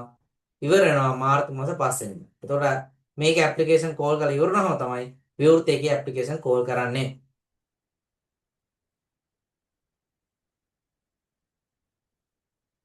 මෙම ගැසට් නිවේදනයේ මගින් අයදුම්පත් කැඳවනු ලැබුණේ රාජ්‍ය සේවයේ නියුතු නොවන උපාධිධාරීන්ගෙන් වන බැවින්. ඒ කියන්නේ මේකෙන් කැඳවලා දෙන කවුද? රාජ්‍ය සේවයේ නොවන කට්ටිය. අංක 23.17යි දරන 23.1.27 දිනති ගැසට් පත්‍රයේ දිවයිනේ ජාතික පාසල් හා පළාත් පාසල් පවතින සිංහල දෙමළ හා ඉංග්‍රීසි මාධ්‍ය ගුරු පුරප්පාඩු සඳහා රාජ්‍ය සේවයේ නියුතු උපාධිධාරීන් ශ්‍රී ලංකා ගුරු සේවයට බඳවා ගැනීමේ තරඟ විභාග 23 මෑන් පරණ කරන ලද ගැසට් නිවේදනයට අනුව අංක 24.74 18 දරන 26.2.2 දැනති අති විශේෂ ගැසට් පත්‍රයේ දෙවයිනේ ජාතික පාසල් හා පළාත් පාසල්වල පවතින සිංහල දෙමළ හා ඉංග්‍රීසි මාධ්‍ය ගුරු පුරප්පාඩු සඳහා රාජ්‍ය සේවයේ නියුතු උපාධිධාරීන් ශ්‍රී ලංකා ගුරු සේවයට බඳවා ගැනීමේ තරඟ විභාග 23 මෑන් පරණ කරන ලද ගැසට් නිවේදන අනුව අයදුම් කරන ලද අයදුම්කරුවන් මෙම නිවේදනය ප්‍රකාරව අයදුම් කිරීමට සුසුකම් ලබනු නොලැබේ. ඒක තමයි කියන්නේ. මොකක්ද ඒ කියන්නේ?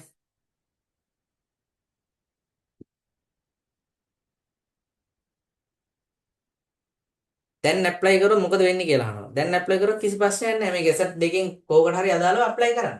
එහෙම අවුලක් නැහැ. මං කියවනේ කලින් එකක් දාලා තිබ්බත් අපි දෙවෙනි සැරේ අපි ඇප්ලිකේෂන් එකක් දානවා නම් දෙවෙනි සැරේ එක තමයි යාලා වළංගුයි කියලා සලකන්නේ. හරි. ඒ කියන්නේ දැන් මේක කියන්නේ අර 23 තිබ්බ ගැසට් එකයි අර කලින් මම කතා කරපු ගැසට් එකේ ගැලපෙන කට්ටියට මේක යටතේ අයදුම් කරන්න බෑ කියලා තමයි මේක කියන්නේ. ඒතර මේක ඕපන් විදියට නෑනේ නේද? ඒතර රාජ්‍ය සේවයේ ඉන්න බෑ. ඔහොම ප්‍රශ්න ටිකක් තියෙනවා. ඒකට ගැලපෙන තමයි අපි ඉල්ලුම් කරන්න පුළුවන්කම ලැබෙන්නේ.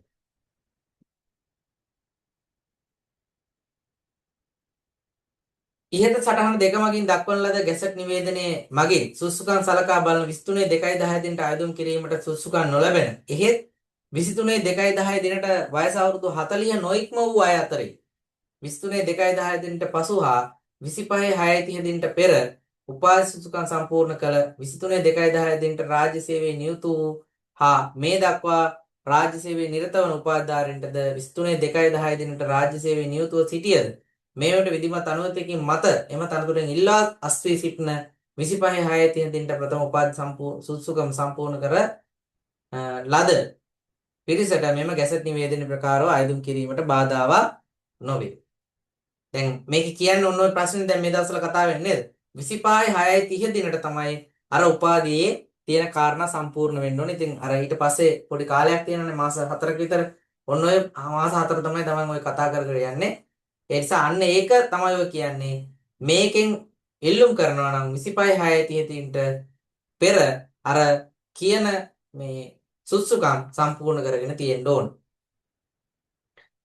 තනතුරට බඳවා ගැනීම සඳහා අවශ්‍ය වයස 23 2 10 දින වෙන විටද අනෙකුත් සියලුම සුසුකම් 25 6 30 දිනට වෙන විටද සම්පූර්ණ කර තිබිය යුතුය. වයස අපි සලකන්නේ 23 2 10 25 6 30 තමයි අර සුසුකම් සම්පූර්ණ කිරීමේ දිනේ වශයෙන් සලකන්නේ. රයිට්. ඔන්න ඔච්චර තමයි අපිට සාමාන්‍යයෙන් මේ ගැසට් දෙක ගැන දැනගන්න තියෙන සාමාන්‍ය පොදු වචන ටික. රෝගේ හැංගිච්ච තව ගොඩක් දේවල් තියෙනවා. ඒවා ඔක්කොම මෙතනදි කියන්න බෑ. ඒකේ තියෙන විෂයන් ඊට පස්සේ පුරප්පාඩු වෙලා තියෙන නගර නැත්තම් පළාත් අන්න ඒව ගැන සම්බන්ධයෙන් විශේෂ සටහන් තියෙනවා. ඒ ඔක්කොම ටික කියව ගන්න. එහෙම කියව ගත්තම තමයි Tamanට මේක ගැන හරි අවබෝධයක් එන්නේ. එතකොට තමයි වැඩේ ඉස්සරහට කරගෙන යන්න පුළුවන් වෙන්නේ. හරි? රයිට්. ඔන්න ඔය ටික තමයි දැන් අපි දැනට අපි කතා කරන්න තියෙන කාරණා. මේ සම්බන්ධයෙන් මොන හරි ඔබට ගැටලු තියෙනවද? ගැටලු තියෙනවා අපිට සාකච්ඡා කරන්න පුළුවන්. මම විනාඩි 2ක් දෙන්නම් ගැටලු තියෙනවා.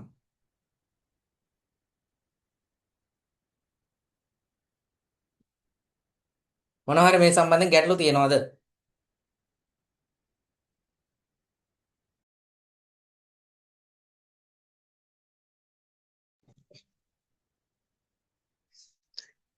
සර් මේ සබ්ජෙක්ට් අලුත් ඒවා ඇඩ් කරනවා නම් කොහොමද කරන්නේ? අලුතෙන් ඇඩ් කරනවා නම් අලුතෙන් ඉල්ලුම් පත්‍රයක් යොමු කරන්න ඕනේ.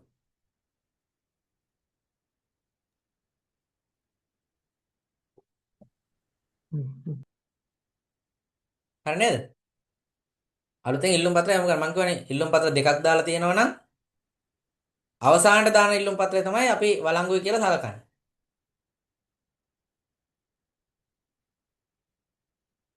ගෲප් එකට දාන්න පුළුවන් දානවා මම කලින් දැම්ම අනිවාර්යෙන් ආය දාන්න. කැසට් එක.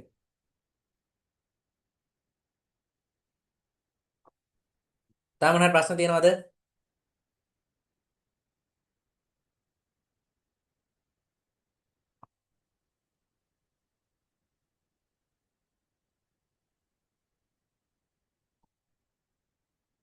හරි. ප්‍රශ්න නැහැ නේ. එහෙනම් අපි මම පේපර් එක මේ විදිහ වලට දීලා තියෙනවා. එතකොට දීලා තියෙන ප්‍රධාන මේ සාධක දෙක වෙන්නේ සාමාන්‍ය දැනීම සහ IQ කියන දෙක. එතකොට ඒක ඔස්සේ අපිට සාකච්ඡා කිරීමේ හැකියාව තියෙන අපි ප්‍රශ්න පත්‍රය ගැන අද දවසේ මේ ලොකු ප්‍රශ්න පත්‍රය සාකච්ඡා කරන්න බලාපොරොත්තුවක් නැහැ. ඒ නිසා මේකේ තියෙන මේ මූලික කාරණා පළවෙනි තියෙනවා අභියෝග්‍යතාවය ඊළඟ සාමාන්‍ය දැනීම තියෙනවා මේක සම්බන්ධයෙන් අපි පොඩි හැදෑරීමක් කරලා අපි අද දවසේ පන්තිය නවත්තනවා. එතකොට අපි පන්තිය ආරම්භ කරනවා විධිමත් පරිදි 2:11 කියන බදාදා දවසේ රාත්‍රී 8:30ට මේ වගේම. එතකොට මේ ගෲප් එකට අපිට ගෙවීම් කරලා සම්බන්ධ වීමේ හැකියාව තියෙනවා. right.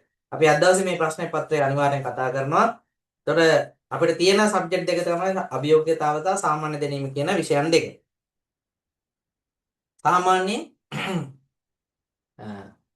අපි ඉස්සල්ලාම දැන් මම රාජ්‍ය සේවයට එද්දී ඔය SLA ඉස්සල්ලාම ලියන දවසට අභියෝග්‍යතාව නැහැ IQ නැහැ IQ GK ඉස්සල්ලාම මම පන්ති ගියේ ඕවනම් මොනවද කියලා මට්ටමේ තමයි අපි ගියේ. හැබැයි එහෙම නෙවෙයි. ඕකේ ගොඩාක් කාරණා ගන්න තියෙනවා. ඔය ප්‍රශ්න අහන්නේ ඔය වගේ පේපර් දෙකක් දෙන්නේ ඇයි කියලා අපිට සමහර ලාවට පස්සේ තේරෙනවා. يعني අපි මොන හරි සේවාවක ඉද්දී ඒ මනුස්සයාගේ තාර්කික බුද්ධිය කියන එක අනිවාර්යයෙන් වැදගත්. ඒතකොට ඒක මැනගන්න අපිට තියෙන දැනට තියෙන එකම ටූල් එක තමයි IQ පේපර් එකක් තියෙන්නේ. ඒතකොට IQ පේපර් එකේ ලකුණු වැඩි වෙනවා කියන්නේ එයාගේ තාර්කික බුද්ධිය අනිවාර්යයෙන් වැඩි වෙනවා. නිකන් ලකුණු ගන්න බෑනේ. කොපි කරලා ගන්න බෑනේ. ඊළඟ කාරණා තමයි දැන් ඔය අවබෝධයම මානසික ශ්‍රේණියට එනවා නම් අවබෝධයම තියෙනවා. ඒ කියන්නේ ලේඛන පරිශීලනය සම්බන්ධයෙන් ලොකු අවබෝධයක් එයාලට තියෙන්න ඕනේ. ඒ නිසා තමයි අවබෝධයේ විශේෂ තියෙන්නේ. දැන් ඔයාලට තියෙන ඊළඟට සාමාන්‍ය දැනීම. සාමාන්‍ය දැනීම ගත්තාම වෙනත් මානසික ශ්‍රේණිය වලට ගත්තාම ලෝකේ සාමාන්‍ය දැනීම, ලංකාවේ සාමාන්‍ය දැනීම ඒව ගැන සඳහන් වෙනවා. හැබැයි මේකේ තියෙනවා කියලීම ගැසට් එකේ අධ්‍යාපනය පිළිබඳ සාමාන්‍ය දැනීම තමයි අහන්නේ. එතනත් පොඩි ලිමිටේෂන් එකක් දාලා දෙනවා. නව ප්‍රවණතා අහන්නේ 2010න් පස්සේ ඒවා කියලා. හරිද? ඒතකොට දැන් ඔන්න ඔය කාරණාත් එක්ක අපිට පේපර් සාකච්ඡා කරන්න වෙනවා. IQ වලට පාඩම් මාලාවක් විදිහට මම කෝස් එක සකස් කරලා තියෙනවා. ඒකත් එක්ක මේ අර පොදු පේපර්ස් යන්න ඊළඟ සාමාන්‍ය දැනීම මේ අධ්‍යාපන අමාත්‍යාංශයේ මූලික වෙච්ච සාමාන්‍ය දැනීම් යම් තාක් දුරට තියෙනවා. ඒවා සහ තව ඒකත් එක්ක බැඳුණු සාමාන්‍ය දැනීම අපි ඉස්සරහට කතා කරන්න බලාපොරොත්තු වෙනවා. හරි. දැන් මේ තියෙන පේපර් එක මම ඔයාලට ෂෙයා කරන්නම්.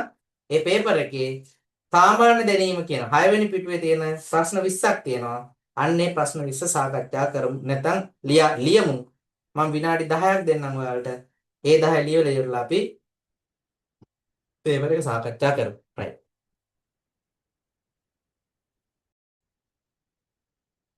හරි. බලමු නේද අපි? හරි. එතකොට ඔයාලට තියෙන සාමාන්‍ය දැනීම අධ්‍යාපනයේ මත පදනම් වූ සාමාන්‍ය දැනීම කියලා තමයි සඳහන් වෙලා තියෙන්නේ. එතකොට අපි මේ අධ්‍යාපන පද්ධතියේ තියෙන මූලික සංඛ්‍යා, ඒ කියන්නේ මේ දත්ත, ඊට පස්සේ මේවල තියෙන ව්‍යාපෘති, ඒ ව්‍යාපෘති වල ආධාර දීම, ඊට පස්සේ ඔන්න ඔය කියන කාරණා සම්බන්ධයෙන් අපි අවධානය යොමු කරන්න ඕනේ. එතකොට මේ පේපර් එක පුරාවටම අහන්න පුළුවන් දත්ත අපි ගන්නෙ කොහෙන්ද? ගන්න තියෙන මූලාශ්‍ර දෙකයි තියෙන්නේ. එකක් තමයි ජනහා සංඛ්‍යා ලේඛන දෙපාර්තමේන්තුව විසින් අධ්‍යාපන අමාත්‍යාංශය වෙත නිකුත් කරන අධ්‍යාපන පද්ධතියේ සංඛ්‍යා දත්ත ඇතුළත් සංඛ්‍යා ලේඛන වාර්තාවක් තියෙනවා. දැනට නිකුත් වෙලා තියෙන 2023 වාර්තාව. ඒක මම කලින් ගෲප් එකට දැම්ම. අවසාන කට්ටියන හම්බෙන්නේ නැතුව ඇති. ඒතොර ඒකේ තියෙනවා යම්කිසි දත්ත වාර්තා ටිකක්. ඊළඟ අපිට පදනම් කරගන්න තියෙන ඊළඟ වාර්තාව තමයි මහා බැංකු වාර්තාව. ඒතොර 2024 මහා බැංකු වාර්තාව මේ විදිහට නිකුත් වෙලා තියෙනවා. ඒතොර අන්නේ වාර්තාවේ තියෙන දත්ත ඉලක්කම් තමයි අපිට මේ ගලපන්න වෙන්නේ. ওই දෙකෙන් අර අපිට වෙන තැන් වලින් අපිට ඉලක්කම් කියන්න බෑ. ඒ නිසා කවුරු හරි ඉලක්කමක් කියනවා නම් ඒ ඉලක්කම ඔන්න මම කියපු කාරණාව මේ ලේඛන දෙක ඔස්සේ පදනම් වෙන්න ඕන. තේරුණා නේද? එකක් තමයි සංඛ්‍යා ලේඛන වාර්තාව, ස්ටැට් රිපෝට් එක. ඊළඟ තමයි මහා බැංකු වාර්තාව. හරි නේද? දැන් එහෙනම් මම ඔය ලේඛන දෙක පදනම් කරගෙන තමයි ඔය ප්‍රශ්න 20 මහන්නේ. ඒතර අපිට සාමාන්‍යයෙන් ප්‍රශ්න ඇහෙන්න පුළුවන් කාරණා ටික තමයි මම ඔගේ දාලා තියෙන්නේ. එතකොට ඒකේ තියෙන ඉලක්කම් ටික අපි මතක තියාගන්න ඕනේ සාමාන්‍යයෙන්. නිකන් අපි සාමාන්‍ය දැනීම කියනවා අපේ මතක ශක්තිය අපිට තියාගන්න වෙනවා. ඒ නිසා මේවා සම්බන්ධයෙන් නිතර අවධානය යොමු කරන්න ඕනේ. නිතර පරිශීලනය කරන්න ඕනේ. කල්පනා කරන්න ඕනේ. යම් උත්තරයක් කටපාඩම් කරනවා, ගිරව්වයි කටපාඩම් කරනවා නෙවෙයි. ඊට එහා දෙයක් හොයලා තමන්ගේ මතකයේ ධාරාව තුළ මේක රඳව ගන්න ඕනේ. අර ගිරව්වගේ කටපාඩම් කරන්නේ නැතුව. හරි? right. පළවෙනි ප්‍රශ්නේ තමයි ශ්‍රී ලංකාවේ රජයේ පාසල් සංඛ්‍යාව කීයද කියලා අහනවා. ඔය 2023 සංඛ්‍යා ලේඛන වාර්තාව අනුව 10096යි තමයි ලංකාවේ පාසල් සංඛ්‍යාව කියලා සටහන් වෙන්නේ. එතකොට ලංකාවේ රජයේ පාසල් සංඛ්‍යාව 10096. රජයේ පාසල් සංඛ්‍යාව අර පුජ්‍යලික පාසල් නැත්නම් අර්ධ රාජ්‍යව ඒව නැතුව. එහෙනම් ජාතික පාසල් සංඛ්‍යාව කීයද කියලා අහනවා. ජාතික පාසල් 396යි. රජයේ පාසල් 10096යි. ජාතික පාසල් සංඛ්‍යාව 396යි. ඒතර පළාත් සභා පාසල් සංඛ්‍යාව කීයද කියලා අහනවා. පළාත් සභා පාසල් සංඛ්‍යාව 9700යි. 9700යි 396 එකතු වුණාම තමයි 10096 එන්නේ. 9700යි 396 එකතු වුණාම 10096. මොකද තමයි ඔය ලේඛනයේ හැදෙන්නේ. ජාතික පාසල් සංඛ්‍යාව 396යි. පළාත් සභා පාසල් සංඛ්‍යාව 9700යි. તો ජාතික පාසල් කියන්නේ මොනවද? මධ්‍යම රජයේ යටතේ පාලනය වන. මධ්‍යම රජයේ යටතේ පාලනය. ඒ කියන්නේ අධ්‍යාපන අමාත්‍යාංශය තමයි මේකේ බාරකරු විදියට ඉන්නේ. පළාත් සභා පාසල් කියන්නේ පළාත් සභා අධ්‍යාපන අමාත්‍යාංශය යටතේ පාලනය වන. මේ මධ්‍යම රජයේ අධ්‍යාපන අමාත්‍යාංශය ඉසුරුපාය බත්තර මුල්ල කියන එක මේක ගත්තාම පළාත් සභාව ගත්තොත් පළාත් සභාවේ තියෙනවා අමාත්‍යාංශ ප්‍රධාන 5. ඒ අමාත්‍යාංශ 5 එකක් වෙන්නෙනවා ප්‍රධාන අධ්‍යාපන අමාත්‍යාංශය කියලා. අන්නේ අමාත්‍යාංශය යටතේ තමයි මෙන්න මේ පාසල් 9700. ඒ කියන්නේ පළාත් 9 අධ්‍යාපන අමාත්‍යාංශ 9ක් තියෙනවා. ඒ 9ට අදාළ පාසල් සංඛ්‍යාව තමයි 9700 කියලා සටහන් වෙන්නේ. ඒතර ඔය ලේඛනයේ තියෙනවා ලංකාවේ වර්තමානයේ ගුරු සේවයේ ඉන්නවලු 237787. හතරට උත්තරේ 237787. 237787. ඒ කියන්නේ මුළු ගුරුවරු සංඛ්‍යාව.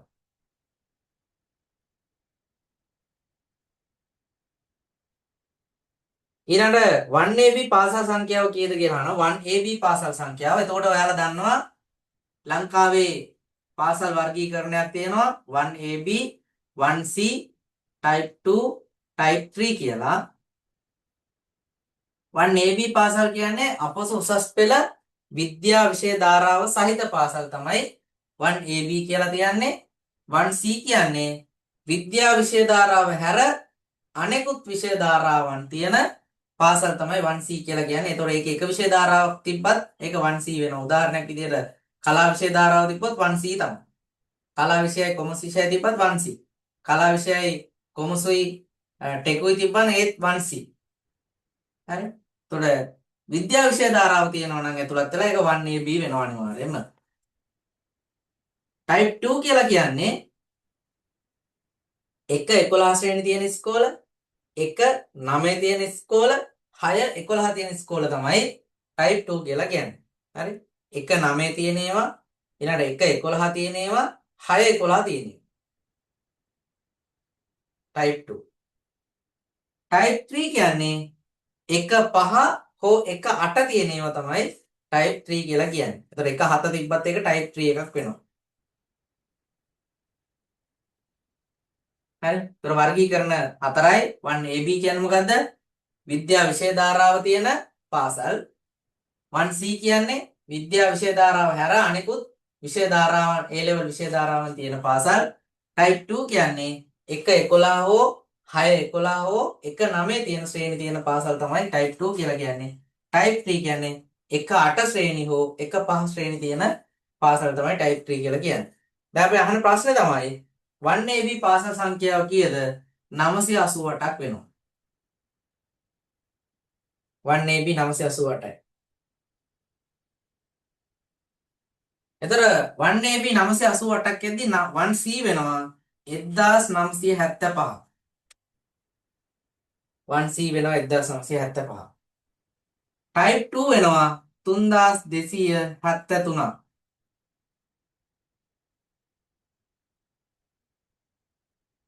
type 3 වෙනවා 3860. 3860. එතකොට මෙන්න මේ කැටගරි වලින් අපිට වැඩිම පාසල් සංඛ්‍යාව වාර්තා වෙන්නේ මොකෙන්ද? type 3 කියන පාසල් වර්ගයෙන් වැඩිම සංඛ්‍යාව 3860ක් ඉන්නවා. අඩුම පාසල් සංඛ්‍යාව වාර්තා වෙන්නේ 1AB පාසල් වර්ගීකරණයෙන්. වැඩිම තියෙන type 3 ඒවා, අඩුම තියෙන 1AB ඒවා.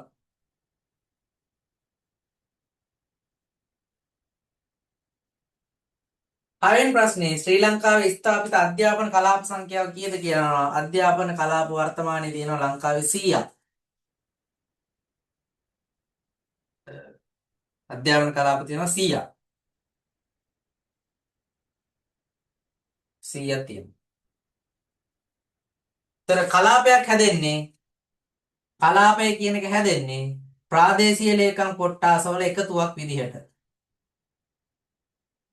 ප්‍රාදේශීය ලේකම් කොට්ටාසවල එකතුවක් විදිහට. දැන් අපේ ගලේවල කලාපය ගත්තොත් එහෙම දඹුල්ල, ගලේවල, පල්ලේ පොළ කියන ප්‍රාදේශීය ලේකම් කොට්ටාස් තුන එකතු වෙලා තමයි කලාපය හැදිලා තියෙන්නේ. එතකොට නාවුල කලාපය කියන එක හැදිලා තියෙන්නේ නාවුල ප්‍රාදේශීය ලේකම් කොට්ටාස සහ අඹංග කෝරළේ ප්‍රාදේශීය ලේකම් කොට්ටාස දෙක එකතු වෙලා තමයි නාවුල කියන අධ්‍යාපන කලාපය හැදිලා තියෙන්නේ. ඊළඟට විල්ගමුව කියන අධ්‍යාපන කලාපය හැදිලා තියෙන්නේ විල්ගමුව ප්‍රාදේශීය ලේකම් කාර්යාලය සහ ප්‍රාදේශීය ලේකම් කොට්ටාසය සහ ලග්ගල ප්‍රාදේශීය ලේකම් කොට්ටාස දෙක එකතු වෙලා තමයි විල්ගමුව කලාපය හැදිලා තියෙන්නේ. අන්නේ ප්‍රාදේශීය ලේකම් කොට්ටාස කිහිපයක එකතුවක් තමයි කලාපයක් විදිහට නිර්මාණය කරලා තියෙන්නේ.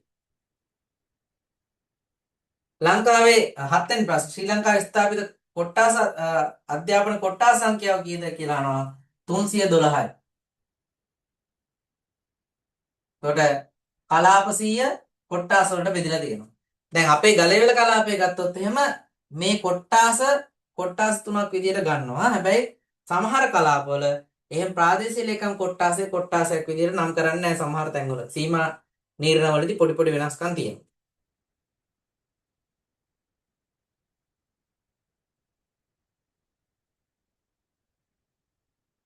ඊළඟ වැඩිම අධ්‍යාපන කලාප සංඛ්‍යාවක් ස්ථාපිත පළාත මොකක්ද කියලා අහනවා. වැඩිම කලාප සංඛ්‍යාවක් තියෙන නැගෙනහිර පළාතේ. කලාප 17ක් තියෙනවා. නැගෙනහිර පළාතේ කලාප 17යි. වැඩිම කලාප සංඛ්‍යාවක් තියෙන නැගෙනහිර පළාතේ.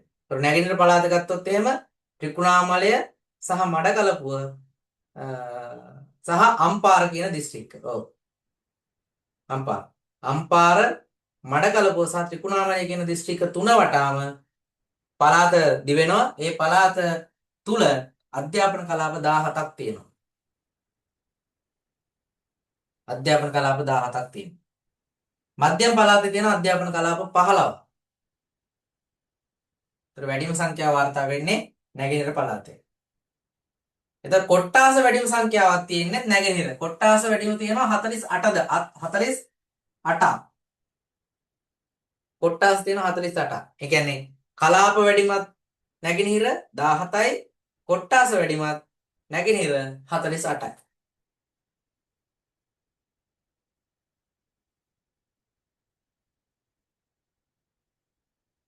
නවවෙනි ප්‍රශ්නේ අඩුම අධ්‍යාපන කලාප සංඛ්‍යාව ස්ථාපිත පළාත කුමක්ද කියලා අහනවා. අඩුම අධ්‍යාපන කලාප සංඛ්‍යාව තියෙන සබරගමුව. අධ්‍යාපන කලාප 7යි. අධ්‍යාපන කලාප 7ක් තියෙනවා අඩුම පළාත විදිහට. අඩුම කොට්ටාස සංඛ්‍යාවක් තියෙන ඌව පළාතේ අඩුම කොට්ටාස තියෙන ඌව 23යි තියෙන්නේ. 23යි. අඩුම කොට්ටාස සංඛ්‍යාවක් තියෙන ඌව පළාතේ. අඩුම කලාප සංඛ්‍යාවක් තියෙන සබරගමුවේ අඩුම කොට්ටාස සංඛ්‍යාවක් තියෙන ඌව පළාතේ. වැඩිම කලාප සංඛ්‍යාවක් තිබ්බේ නැගෙනහිර, වැඩිම කොට්ටාස සංඛ්‍යාවක් තිබ්බෙත් නැගෙනහිර.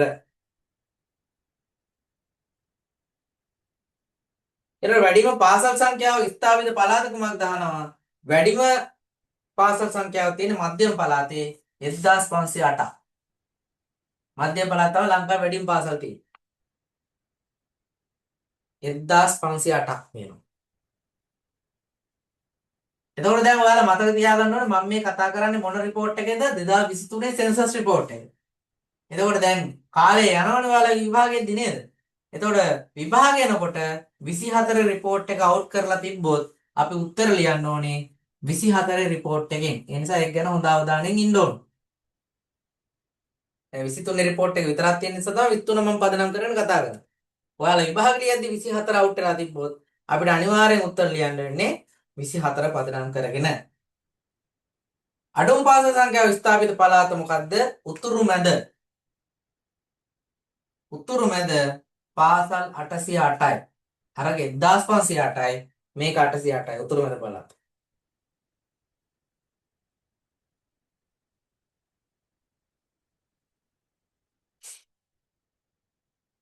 ඊළඟ අපෙන් අහනවා වැඩිම පාසල් සංඛ්‍යාව ස්ථාපිත දිස්ත්‍රික්කය කීයද කියලා. මොකද්ද කියලා? වැඩිම පාසල් සංඛ්‍යාව ස්ථාපිත වෙන්නේ මහනුවර දිස්ත්‍රික්කය. මහනුවර දිස්ත්‍රික්කයේ පාසල් තියෙනවා 650. පේන උතුරු මැද පළාතේම තියෙන 808යි. උතුරු මැද පළාතේ කිව්වම අනුරාධපුර දිස්ත්‍රික්කය සහ පොළොන්නරුව දිස්ත්‍රික්කය. උතුරු මැද පළාතේම 8යි. හැබැයි මහනුවර දිස්ත්‍රික්කයේ විතරක් පාසල් 650ක් තියෙනවා. මහනුවර දිස්ත්‍රික්කය ගත්තාම කලාප 15ක් තියෙනවා. කටුගස්තොට, වත්තේගම, දෙනුවර, ගම්පොළ, තෙල්දෙණිය සහ මහනුවර කියන කලාප. මහනුවර කලාපය ගත්තාම මහනුවර දිස්ත්‍රික්කය ගත්තාම කටුගස්තොට, තෙල්දෙණිය, දෙනුවර, ගම්පොළ සහ මහනුවර කියන අධ්‍යාපන කලාප පහත් පුරා තමයි මෙන්න මේ පාසල් 650 ව්‍යාප්ත වෙලා තියෙන්නේ. හරි නේද? අඩුම පාසල් සංඛ්‍යාවක් තියෙන්නේ කිලිනොච්චි කියන දිස්ත්‍රික්කයේ. කිලිනොච්චි 104යි. 104යි. කිලිනොච්චි දිස්ත්‍රික්කෙම තියෙන්නේ 104යි.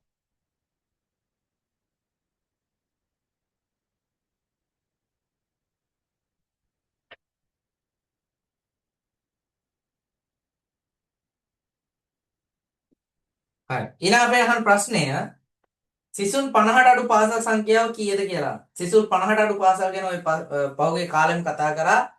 ඔය මේ රජය ආවට පස්සේ බලයටපත් වුණාට පස්සේ යාලා යෝජනාවක් ගෙනවා 50ට සිසුන් 50ට අඩු පාසල් වහලා එයා ඒ ළමයින්ට හොඳ පාසලක් දෙන්න ඕන කියලා.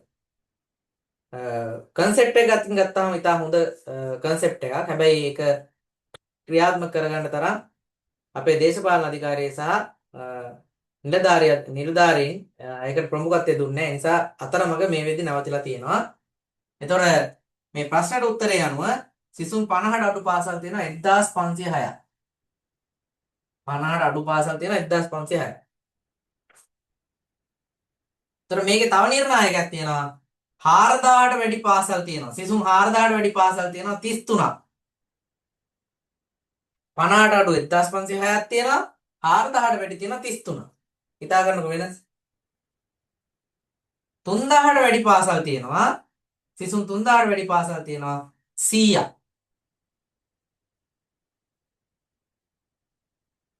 3000ට වැඩි පාසල් තියෙනවා 100ක්. එතකොට 3000ට වැඩි පාසල් ගත්තාම මේ 4000 ටිකක් ඇතුළත් වෙනවා.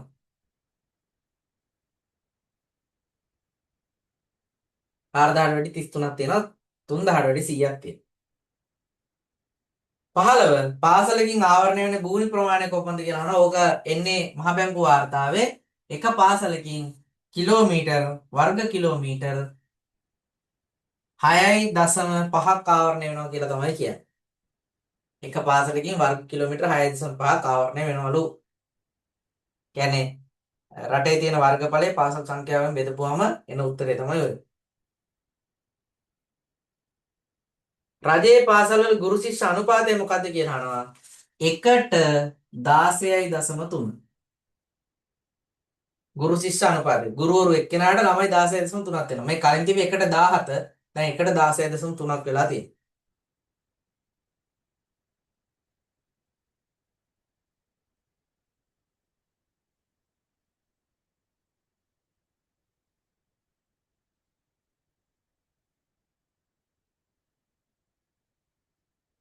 ඔව් 1506 ඇතුලේ ජාතික පාසලක් තියෙනවා. ඒක හරි.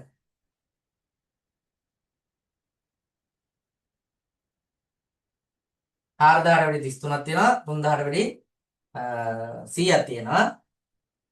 එක පාසලකින් ආවරණය වෙන භූමි ප්‍රමාණය වර්ග කිලෝමීටර් 6.5යි.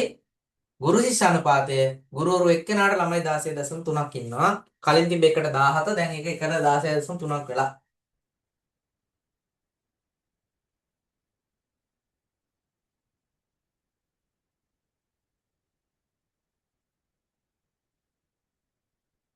හරි. ඊළඟ ප්‍රශ්නේ විශ්වවිද්‍යාල ගුරු ශිෂ්‍ය අනුපාතය කීයද කියනවා. විශ්වවිද්‍යාල ගුරු ශිෂ්‍ය අනුපාතය වෙන්නේ 1:23යි. ගුරුවරු එක්කෙනාට ළමයි 23 දෙනෙක් ඉන්නවා.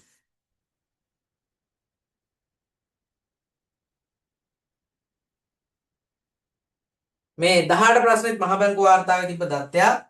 2024 වර්ෂයේ විශ්වවිද්‍යාල සුසුකම් ලැබූ ප්‍රතිශතය. ඒ කියන්නේ අර S3 අවම ගත්ත කට්ටිය අර S කියලා ආව කට්ටිය විභාග දෙපාර්තමේන්තුවෙන් 64.3ක් ඉන්නවා.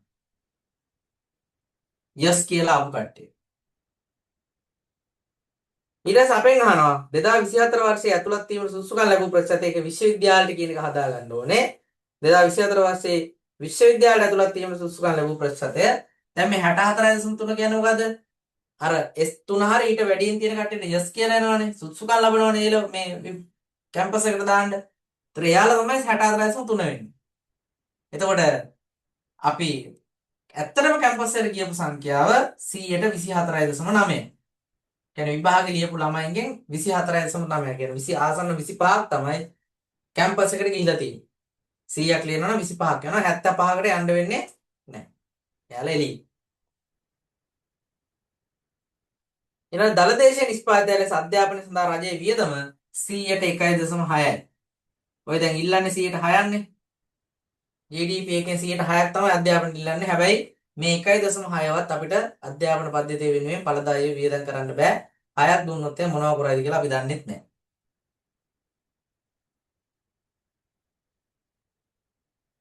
හරි. ඒතර මම මට ඕන වුණේ ඔය සාමාන්‍ය දැනීම විෂය කොටසේ තියෙන අර අහුමුල් ටික ඔයාලට පෙන්නන්න. ඔයාලට දැන් පුළුවන් ක්ලාස් එකේ කරනකම් බලන් ඉන්න නැතුව ඔය අහුමුල ඔස්සේ හොයලා බලලා කියවලා මේ අධ්‍යාපන සාමාන්‍ය දැනීම කියන එක එකතු කර ගැනීමේ හැකියාවක් තියෙනවා. හරිද? රයිට්.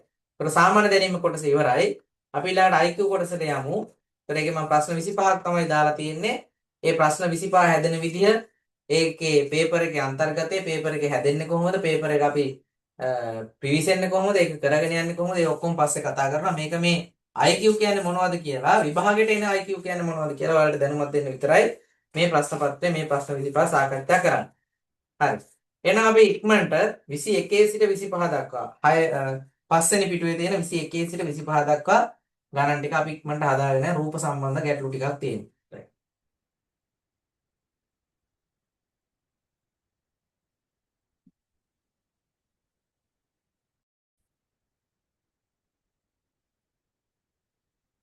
හරි.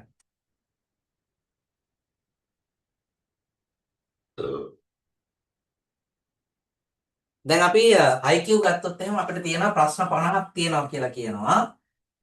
ඒතර ප්‍රශ්න 50 තියෙනවා නම් බොහෝ විට මේ ප්‍රශ්න පත්‍රය හැදෙන්නේ මෙන්න මේ වගේ සංකල්පයකට. පහේ ප්‍රශ්න කොටස් 10ක් තමයි අපිට හැදෙන්නේ. 1 2 3 4 5 6 7 8 9 සහ 10 කියන විදිහට. ඒතර මේ හැම එකටම කොටස් 5 හැදෙනවා. හරි. කොටස් 5 හැදෙනවා. එතකොට දැන් පළවෙනි ප්‍රශ්න 5 දෙවෙනි එක තුන්වෙනි එක ඔය විදිහට යනවා. මේ ප්‍රශ්න 50 හැදෙන විදිහ. එතකොට දැන් අපි දන්නවා අපිට තියෙන්නේ පැය 1යි. පැය 1යි. ඒ කියන්නේ මිනිත්තු 60යි. එතකොට මේ මිනිත්තු 60 කියන එක ප්‍රශ්න 50න් බෙදපුවම අපිට එනවා මේ බිඳුව කැපිලා ගිහිල්ලා පස්තරක් 1යි 10ක් ඉතුරු 1.2 මිනිත්තු. ඒ කියන්නේ එක ප්‍රශ්නයකට කාලය වෙනවා මිනිත්තු 1.2ක්. මිනිත්තු 1.2යි එක ප්‍රශ්නයකට කාලය. ඒතර මේ IQ වල තියෙන විශේෂත්වය තමයි IQ සාමාන්‍යයෙන් ඔය පේපර් එක දීලා පැය දෙකක් තුනක් දුන්නොත් එහෙම හැමෝටම ඔය පේපර් එකට උත්තර ලියන්න පුළුවන්. වෙලාව තියෙන්නේ ප්‍රශ්න තියෙන්නේ මේ වෙලාව ඇතුලේ ඕවට උත්තර ලියා ගන්න බෑ. සාමාන්‍යයෙන් අපි ප්‍රශ්න 50 ගත්තොත් එහෙනම් ප්‍රශ්න 25ක් විතර යද්දි වෙලා ඉවරනවා අපිට සාමාන්‍යයෙන්. ඒ නිසා ඊට වැඩියෙන් කරන්න නම් ඒ කියන්නේ IQ වල තියෙන විශේෂත්වය තමයි ලේසි මේ IQ වල තියෙන ප්‍රබලත්වය තමයි හරි නම් හරි වැරදි නම් වැරදි. හරි ගලව ගලව ඉන්න බෑ. ඒ නිසා හරියට අපිට ප්‍රශ්න 35ක් හදා ගන්න පුළුවන් නම් 15ක් ඇතෑරියා. ලකුණු 70ක් අපිට ෂුවර්. ඒ නිසා අපිට මේ වැඩියෙන් ස්කෝර් කරන්න තියෙන්නේ මේ IQ විෂය. ඒ නිසා අපිට ටිකක් බර තියලා මහන්සි වුණොත් එහෙම අපිට ලොකු ස්කෝර් එකකට යන්න පුළුවන් මේ IQ කියන විෂය. ඒතර එක ප්‍රශ්නයකට විනාඩි 1යි තප්පර 20ක් තියෙනවා. නෑ 20ක් නෙවෙයි. 1.2ක්. කියන්නේ ආය 60න් බෙදන්න බෑ 10න් 2. 5න් 1යි කියන්නේ 12ක් නේ. 1යි විනාඩි 12ක් එනවා. එතකොට දැන් මේක ප්‍රශ්න මේ 5න් වැඩි කරොත් එහෙනම් 5 සර 2 10 එකක් ඉතුරුයි 5 සර 5 1යි 6යි. ඔන්න. ප්‍රශ්න 5කට හම්බ වෙනවා විනාඩි 6ක්. ඒක නම් මේකටත් විනාඩි 6යි මේකටත් විනාඩි 6යි 6යි 6යි 6යි 6යි ඕම ගිහිල්ලා 6 වරක් 10 විනාඩි 60යි. කොහොමද බෙදෙන්නේ? ତර මේ කාලය කළමනාකරණය කරගෙන වැඩියෙන්ම අපිට ප්‍රශ්න වල උත්තර ලියා ගන්න පුළුවන් කියන්නේ මේ IQ වලට ලොකු ලකුණක් ගන්න පුළුවන්. හරි? එතකොට මෙන්න මේ 60 බෙදා වෙන් කර ගැනීමේදී එක පහකට විනාඩි 6ක් හම්බ වෙනවා. එතකොට මේ හැම ප්‍රශ්න පහකට විනාඩි 6ක් හම්බ වෙනවා. මේකේ තියෙන විශේෂත්වය තමයි සමහර ප්‍රශ්න පහකට විනාඩි 6ක් යන්නේ විනාඩි 2කින් විතර වැඩේ ඉවර කරගන්න පුළුවන්. විනාඩි 2කින් විතර. එතකොට මොකද වෙන්නේ? ඒ ප්‍රශ්න පහට අදාළ විනාඩි තව 4ක් ඉතුරු වෙනවා. ඒ විනාඩි 4 මේ මැද හරියේ තියෙන මම මේකේ මුලින් මං ලිව්වේ මුල තියෙන ප්‍රශ්න ලේසි, අග තියෙන ප්‍රශ්න බොහෝ විට ලේසි, මැද තියෙන ඒවා තමයි අමාරු.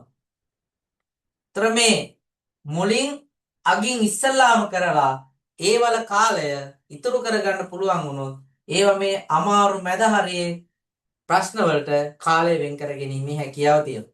නැත්තම් කවදාවත් IQ පේපර් එක මුලින් ඉඳන් අගට හදන්න ගියොත් එහෙමනම් අනිවාර්යෙන් මේ ප්‍රශ්න 20ක් ඉවරෙද්දී වෙලා ඉවර වෙනවා තමයි.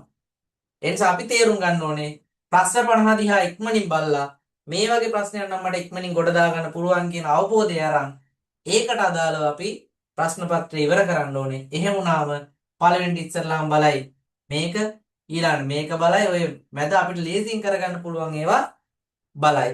ඔය 2012 ඉඳලා මම SLA 16 වෙනකන් ලිව්වන්නේ. ඊට පස්සේ ප්‍රශ්න පත්‍ර ටිකක් මම පරිශීලනය කරා. ඒ කාලේ මම අවබෝධ කරගත්ත එක දේ තමයි මෙන්න මේ අවසාන ප්‍රශ්න පහ තමයි හැම වෙලාවෙම ලේසි වුනේ. මොකද සාමාන්‍යයෙන් මේ විභාගය කරන කෙනා මුලින් ඉඳන් අගට බලාගෙන යද්දි මැද හරියෙන් හිර වුණා පේපර් එක එකතු කරා අවසානයේ බලන්නේ. හැබැයි අවසානයේ බලපු කෙනාට වැඩියෙන් ලකුණු ස්කෝර් කරගැනීමේ හැකියාවක් තියෙනවා. හැබැයි මං හිතන්නේ ඒක දිගටම ආවා කියලා. දැන් නම් ඒ තියෙන ප්‍රවණතාවය වෙනස් වෙලා තියෙනවා. හරියටම දන්නේ. හැබැයි මේ තියෙන ක්‍රමවේදය ඕනෑම පේපර් එක මේ අවධානය යොමු කරලා මේකට අදාළව පේපර් එක හදන්න පුළුවන්. එහෙම වෙන්න පුළුවන්. හරි. එතකොට මුල් ප්‍රශ්න දෙක වගේ පළවෙනි එක විනාඩි 2කින් දෙවෙනි එක විනාඩි 3කින් ඉවර කරගත්තා කියලා හිතමුකෝ. එතකොට එක ප්‍රශ්න පහකට විනාඩි 6ක් වෙන්න වෙනවා නම් 6 6 12යි අපිට ගිහලා තියෙන විනාඩි 3යි 2යි 5යි. එතනම විනාඩි 7ක් ඉතුරුයි.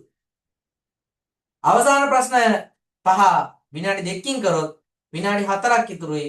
මෙතන ඉතුරු කීයද විනාඩි 7ට 4ක් ඉතුරුනා විනාඩි 11 ඉතුරුයි. හැබැයි ප්‍රශ්න 1යි 2යි 3යි ප්‍රශ්න 15ක් අපි ඉවර කරලා ඉවරයි. ප්‍රශ්න 15ක් ඉවර කරගෙන විනාඩිත් අපි 11ක් ඉතුරු කරගෙන තියෙනවා. ප්‍රශ්න 15 හරියට උත්තර දුන්නොත් ප්‍රශ්න 15 හරියට උත්තර දුන්නොත් ලකුණු 30කුත් අපි උපයගෙන තියෙනවා. ඒ නිසා හරියට ක්‍රමවේදය පාවිච්චි කරලා කළමනාකරණය කරගෙන ප්‍රශ්න ටික කරගත්තාම අපිට වැඩේ කරගන්න ලේසි. ඉස්සරහට පේපර්ස් කතා කරද්දී මම කියන්නම් මෙන්න මේ වගේ ප්‍රශ්න වලදී තමයි අපි අවධානය යොමු කරන්න ඕනේ. මේ සමහර ප්‍රශ්න තියෙනවා ඒවා ගැන බලන්නවත් ඕනේ. ඒක අතෑරලා දාලා ඊළඟ ප්‍රශ්නෙට යන්න ඕනේ. එහෙම ඒවා ටිකක් තියෙනවා. ඔය හැම IQ එකම අපි හදන්න යන්නේ නැහැ. පේපර් වල හිර වෙන IQ ගණන් තියෙනවා. ඒ වල හිර වුණොත් එහෙම ආයි ජීවිතේට ගොඩ එන්න වෙන්නේ නැහැ. ඒ නිසා ඒවා අත්දැකීම් අපි කරගන්න දේවල්. ඒ නිසා ඒවා ඉදිරියට සාකච්ඡා කරනවා. සාමාන්‍ය ෆෝමැට් එක තමයි මම මේ කිව්වේ. ඒතර මේකේ තියෙන ට්‍රික්ස් අපි පාවිච්චි කරොත් විභාගයේ ලකුණු ගැනීමේ හැකියාව තියෙනවා. ඕකට ලකුණු වැඩියෙන් ගන්නවා කියන අපිට ලොකු රෑන්ක් එකට යන්න හැකියාව තියෙනවා. හරිනේ? right.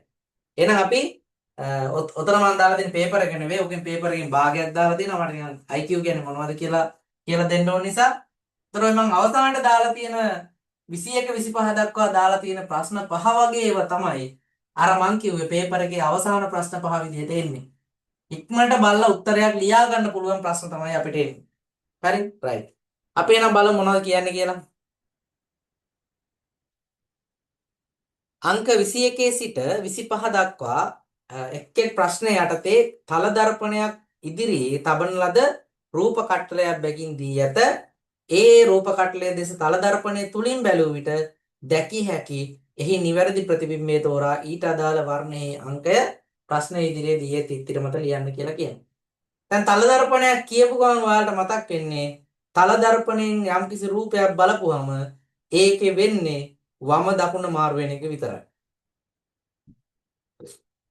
දැන් අපි කන්නඩි ඉස්සරහට ගියාම අපේ වමයි දකුණයි මාරු වෙලා පේනවා විතරනේ වෙන්නේ. වෙන මොකක්වත් වෙන්නේ නැහැ. ඔළුව උඩට ගිහිල්ලා නේද? ඔළුව යට ගිහිල්ලා කකුල් දෙක උඩට ගිහින් එහෙම පේන්නේ නැහැ නේද? වම දකුණ මාරු වෙනවා විතරයි. එහෙනම් ඔය මුලින් දීලා තියෙන රූපේ වම දකුණ මාරු වෙච්ච රූපේ හොයාගත්තා නම් අපිට ප්‍රශ්න ගොඩ දා ගන්න පුළුවන්. හරිනේ? right. මට කියන්න බෑ පළවෙනි රූපය. පළවෙනි රූපයට අදාළව තල දර්පණයෙන් බලපුවහම මොනවා පේනවද? මැද රූපේ ගමුකෝ. නේද? මැද රවුම ගත්තාම මැද රවුමේ තියෙන විදිහට දකුණු පැත්තට හැරිලා තියෙන්නේ. එහෙනම් ඒක අනිවාර්යෙන් තියෙන්න ඕනේ වම් පැත්තට. එතකොට ඔන්න ඔයගේ තියෙන රූප වලින් අපිට ඔක්කොම රූප හතර සලකලා බලපුවම අපිට 1යි 4යි කියන රූප දෙකේ විතරයි අවස්ථාව හැදිලා තියෙන්නේ. අනිත් රූප දෙක අයින් කරන්න පුළුවන්. මැද තියෙන බෝලේ තියෙනවනේ මෙහෙම නේ. මෙහෙම මැද බෝලයක් තියෙනවනේ. එතකොට මේ බෝලේ කණ්ණාඩියෙන් බලපුවහම මෙහෙම එකක් හැදෙන්න ඕනේ. එතකොට එහෙම තියෙන්නේ පළවෙනි රූපේ හතරවෙනි රූපේ විතරයි. එතකොට අනිත් දෙක නිකම්ම අයින් කරලා දැම්මා. දැන් මොකද කරන්න ඕනේ? මෙතන තියෙනවා මෙහෙම එකක්. මෙහෙම එකක් තියෙනවා. ඊළඟ මෙතන තියෙනවා මේ වගේ එකක්. දැන් වම දකුණ මාරු වෙන්න ඕනේ. එතකොට අනිවාර්යෙන් මේක එන්න ඕනේ මෙතෙන්ද. මේක යන්න ඕනේ මෙතෙන්ද. වම දකුණ මාරු වෙන්නේ. ඊළඟ යට තිබ්බා මෙතන තිබ්බා මෙහෙම එකක්. මෙතන තිබ්බා මෙහෙම එකක්. වම දකුණ මාරු වෙනවා මෙතෙන්ද එන්න ඕනේ මේක. මෙතෙන්ද යන්න ඕනේ මේක. දැන් ওই වගේ රූපයක් ඕක ඇතුලේ තියෙනවද? පළවෙනි එක බලන්න. දැන් 1යි 4යි විතරනේ අපිට තියෙන්නේ. පළවෙනි එක හරි මේක හරි ඊළඟට මේක හරි. ඔන්න අපිට ගැලපෙන රූපය ආවා. හතරවෙනි එකට යන්න බලන්න. මේක හරි. හැබැයි මේක වැරදි. ඒ නිසා හතරවෙනි රූපය අයින් කරා. පළවෙනි රූපේ තමයි උත්තර.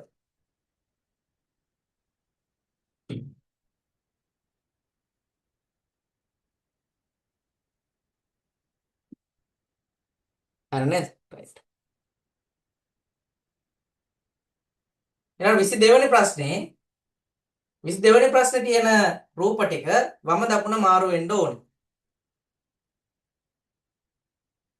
වම දකුණ මාරු වෙන්න ඕනේ. කොහොමද වම දකුණ මාරු වෙන්න පුළුවන්?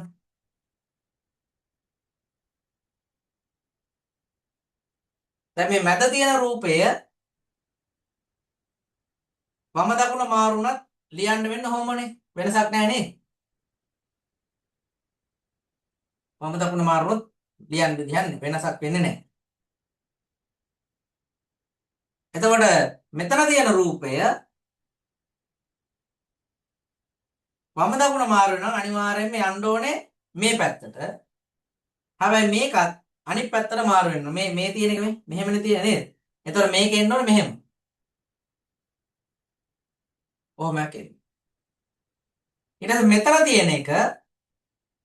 මෙතන තියෙන එක මෙතෙන් දෙන්න ඕනේ. වම දකුණ මාරු. හරි දැන් ඔය රූපයක් තියෙනවද කොහේ හරි? තියෙනව නේද? තියෙන්නේ මොකේද? 3. එහෙනම් ගැලපෙන රූපය තමයි 3. ගැලපෙන රූපය 3.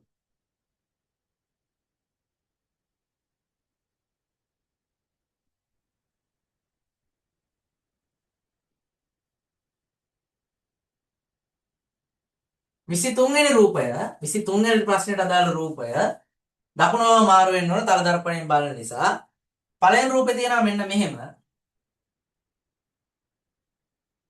මෙහෙම එකක් තියෙනවා මේක ඊළඟට මෙහෙම එකක් තියෙනවා මේක ඊට පස්සේ මෙහෙම එකක් තියෙනවා මෙහෙම කොහොමද තියෙන්නේ එතකොට දැන් මේකේ ගත්තාන් පස්සේ මේ රූපේ මේ පැත්තට එන්න ඕන වම් පැත්තට එන්න එපා එතකොට මේකේ තල දර්පණයෙන් බලපුවාම වම දකුණ මාරු වෙන්න ඕනේ. එතකොට මේ රූපේ මේ පැත්තට එන්න ඕනේ. එතකොට මේක මෙතෙන්ට එනවා. හැබැයි මේකේ තියෙන මෙහෙට නම් මේකේ හැදෙන්න ඕන කොහොමද? මෙහෙට. වම දකුණ මාරු වෙන්න ඕන. ඊළඟට මේ රූපේ ඒ විදිහ මෙතන තියෙනවා. හැබැයි මෙහෙම තියෙන එක මේ පැත්තට හැදෙන්න ඕන.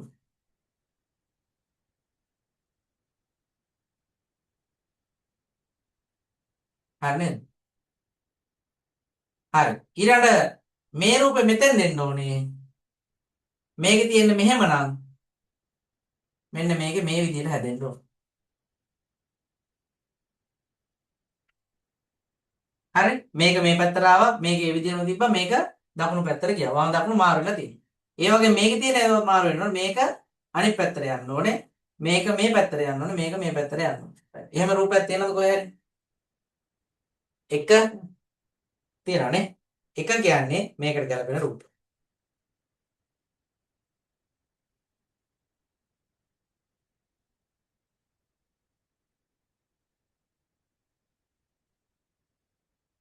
හරි නේද right ඊළඟට 24 මෙහෙම රූප දෙකක් තියෙනවානේ මේක ඊළඟ මේක. ඒතර මේක තලදර්පණයෙන් බලපුවම කොටු දෙක ওই විදිහටම තියෙනවා. මේක මේ පැත්තට එනවා වගේ මේක මේ පැත්තට හැදෙනවා. මේක මේ පැත්තට එනවා වගේ මේක මේ පැත්තට හැදෙනවා. හරි. ඒතර එහෙම රූප දෙකක් තියෙන ඉස්සල්ලාම 2 3. ඊළඟ මෙතන එකක් තියෙනවා. මෙතන එකක් තියෙනවා. මේක මෙහෙම තියෙනවා. මේක මෙහෙම තියෙනවා. හරි. ඒතර මේ රූපය මෙතෙන් එනවා. හැබැයි මෙහෙම තියෙන එක මෙහෙම මාරු වෙනවා. මේ රූපෙ මෙතෙන් එනවා. මෙහෙම තියෙන එක මෙහෙම මාරු වෙනවා. දකුණව මාරු. ඒතර 2යි 3යි කියන දෙක තමයි අපි සිලෙක්ට් කරේ. ඒකෙන් මේකට ගැලපෙන එක තියෙන්නේ 3. 3. ඕක දැන් මම මෙහෙම උගන්වන්න කියලා දුන්නා ටක් ගාලා බලලා උත්තරේ ලියන්න පුළුවන් ඈ. ඒවා ඉතින් ටික කාලයක් IQ කරද්දී ඔයාලට පුළුවන් වෙනවා. එකපාර බැරි වෙයි. අපි විෂය මාලාව පාඩම් මාලාවක් ඉදිරි කරගෙන හැමින් යනවා. එතකොට ඔයාලට ඔය ප්‍රශ්න දැක්ක ගමන් උත්තර පේනෙන්න පටන් ගන්නවා. concept මතක් වෙලා. right. ඊළඟ ගත්තාම මෙහෙම රූපයක් තියෙනවා. මෙහෙම රූපයක් තියෙනවා. හරි. එතකොට දැන් ඕක වම දකුණ මාරු වෙනවා. එතකොට මේක මේ විදිහට තියෙනවා. මෙහෙම තියෙනවා. මෙහෙම තියෙනවා. දැන් වම දකුණ මාරු වෙනවා කියන්නේ අනිවාර්යෙන් මේක මොකද වෙන්නේ? මේ පැත්තට හැරෙනවා කියන එකනේ. ඔය පැත්තට හැරෙනවා. ඒතර මේක මේ පැත්තට යනවා. මේක මෙහෙම තියනවා නම් මේක මෙහෙම යනවා. මේක මේ පැත්තට ගියාම මෙහෙම තියනවා නම් මේක මෙහෙම යනවා. වම දකුණ මාරු. ඒතර එහෙම උත්තරයක් තියනවද කොහේ හරි? තියෙනවා නේ. 4 තියෙන එහෙම උත්තරයක් තමයි. ඒ නිසා උත්තරේ වෙන්නේ අංක 4. උත්තරේ වෙන්නේ අංක 4. right. අන්න ඔය වගේ ප්‍රශ්න ටිකක් තමයි විභාග පේපර් එක අවසානට ලැබෙන්නේ බොහෝ විට. හරි එහෙම 100ක් කියන්න බෑ. බොහෝ විට එහෙම වෙන්න පුළුවන්. එතකොට ඒ ටික අපි ප්‍රශ්න අපිට විනාඩි 6ක් දීලා තියෙන එකේ විනාඩි 2කින් අපිට ওই ටික ඉවර කරගන්න පුළුවන් නම් අපිට විනාඩි 4ක් ඉතුරු කරගැනීමේ හැකියාවක් තියෙනවා. හරිද? right. අන්න එහෙම ට්‍රික්ස් පාවිච්චි කරලා තමයි මේ IQ පේපර් එකට උත්තර ලියන්නේ. දැන් ඕවා අර මම එකක විභාගේ පාස් කරලා නැති කට්ටිය නැත්නම් විභාග ලියලා නැති කට්ටිය ඕවා දන්නේ නැහැ. උතරයි තියෙන ඛේද වාචකයේ තියෙන්නේ. හරි? අන්න ඒ ක්‍රමවේද අපි පාවිච්චි කරොත් එහෙම අපිට අවස්ථාව හම්බ වෙනවා ඉක්මනට උත්තර ලියාගෙන ඊළඟට අපි 16 සිට 20 දක්වා ප්‍රශ්න ටික අපි කරමු. ඔය ප්‍රශ්න ටික සාමාන්‍යයෙන් පේපර් එකේ මුලින් එන ප්‍රශ්න ටික තමයි ඔය වගේ අවස්ථාවල සටහන් කරලා තියෙන්නේ. ඒතකොට ඒවත් ටක් ගාලා අපිට උත්තර ලියා ගන්න පුළුවන්. උත්තර ලියාගත්තාම අපේ ප්‍රශ්න ඉවර වෙනවා නිවැරදිව. ඊට අමතරව අපිට ලොකු කාලයක් මේ වෙනුවෙන් පේපර් එක වෙනුවෙන් ඉතුරු වෙනවා. එතකොට අන්න ඒ කාලය අපිට අර අමාරුයි කියන නැත්නම් හිර වෙන ප්‍රශ්න වලට යොදා ගැනීමේ හැකියාව තියෙනවා. හරි 16 සිට 20 දක්වා ඉක්මනට අපි කරමු. අංක 16 සිට 20 තෙක් එක් එක් ප්‍රශ්න යටතේ පද 4ක් බැගින් දී ඇත. ඒවා අතුරින් පද 3ක් පමණක් කිසියම් ලක්ෂණයකට අනුව එකම කාණ්ඩයකට ඇතුළත් කළ හැකි වේ. එසේ එකම කාණ්ඩයකට ඇතුළත් කර නොහැකි ඉතිරි පදය තෝරා ඊට අදාළ වර්ණයේ අංකයේ ප්‍රශ්නයේ ඉදිරියේදී එත් ඉතිරි මත ලියන්න. හරි. තවත් දෙන්න ඕන උපදේශක් තියෙනවා. දැන් ওই ගුරු විභාග ගැන එච්චර ඕක සලකන්නේ නැති වෙයි. හැබැයි තරඟ විභාගයකදී දී ඇති උපදේශ පිළිපැදීම කියන එක ඉතාම වැදගත්. දැන් පරිපාලන සේවය, අධ්‍යාපන පරිපාලන සේවය එහෙම තරඟේ වැඩි. එහෙම තරඟේ වැඩි වුණාම දී ඇති උපදේශ පිළිපැදීම කියන එක වෙනම කාරණාවක්. ඒතර ඔය ප්‍රශ්නේ පුරාවටම තියෙනවා අපිට අවසානයේ අපිට අදාළ ගැළපෙන උත්තරේ අංකය ප්‍රශ්නේ ඉදිරියේ දීලා තියෙන තිත්තිර මත ලියන්න කියලා. කොහොම එකක් අපිට දැක්ක ගමන් මොකද මතක් වෙන්නේ? ඉරක් ගන්න. ඒතර සමහර පැනල් එකකින් තීරණය කරොත් එහෙම උපදේශ පිළිපැදලා නැහැ කියලා ලකුණු දෙන්නේ නැහැ කියලා කරන්න දෙයක් නැහැ. ඒ නිසා හරියට උපදේශ පිළිපදින්න ඕනේ. උත්තරේ ඉලක්කම ඉස්සරහා ලියන්න දෙනවා අනිවාර්යෙන් ලියන්න ඕනේ. ඉරි ගහන්න යන්න එපා. එනිසා ඒක පුරුදු වෙන්න. මම පේපර්ස් දෙනවා. ඒවා කරලා පුරුදු වෙන්න. ඉරි ගහන්න පුරුදු වෙන්න එපා. ඉරි ගැහුවොත් එහෙම අනිවාර්යෙන් ලකුණු කැපෙන්න ඉඩ තියෙනවා සමහර විට. මේකෙදි එහෙම නැති වෙයි බොහෝ විට. හැබැයි ඉස්සරහා ලියන විභාගවලදී උනත් ඔයාලට එහෙම chance එකක් තියෙනවා. එහෙම තර්ජනයක් තියෙනවා. හරි right. දැන් මොකද්ද මේ කියන්නේ? උත්තර 4ක් දීලා දෙන. ඒ උත්තර 4ෙන් 3ක් එක ගොඩකට දාන්න පුළුවන්. එහෙම දාන්න බැරි තව එකක් තියෙනවා. ඒක මොකද්ද කියලා අපි අහන්න. right. පළවෙනි ප්‍රශ්නේ 16 වෙනි ප්‍රශ්නේ උත්තර ටික කියමු. මාලය, කුඩය, සපත්තුව, තොප්පිය.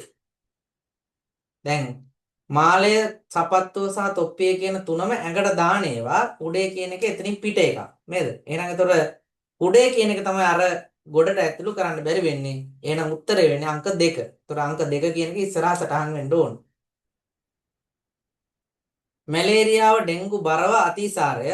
මැලේරියාව, ඩෙන්ගු සහ බරව කියන රෝග තුනම මදුරුවෙක්ගෙන් බෝ වෙනවා. අතිසාරය එහෙම නෙවෙයි. එහෙනම් උත්තරේ වෙන්නේ අංක 4. දෙල්, පොල්, පුවක්, තල්. පොල්, පුවක්, තල් කියන්නේ ඔක්කොම අර මුදුන් මුල රහිත තාල වර්ගයේ ගස්. ඒ නිසා ඒ තුන එකට ගන්න පුළුවන්. ගන්න බැරි වෙන්නේ මුදුන් මුලක් සහිත දෙල් ශාකය. අංක 1 තමයි උත්තරේ.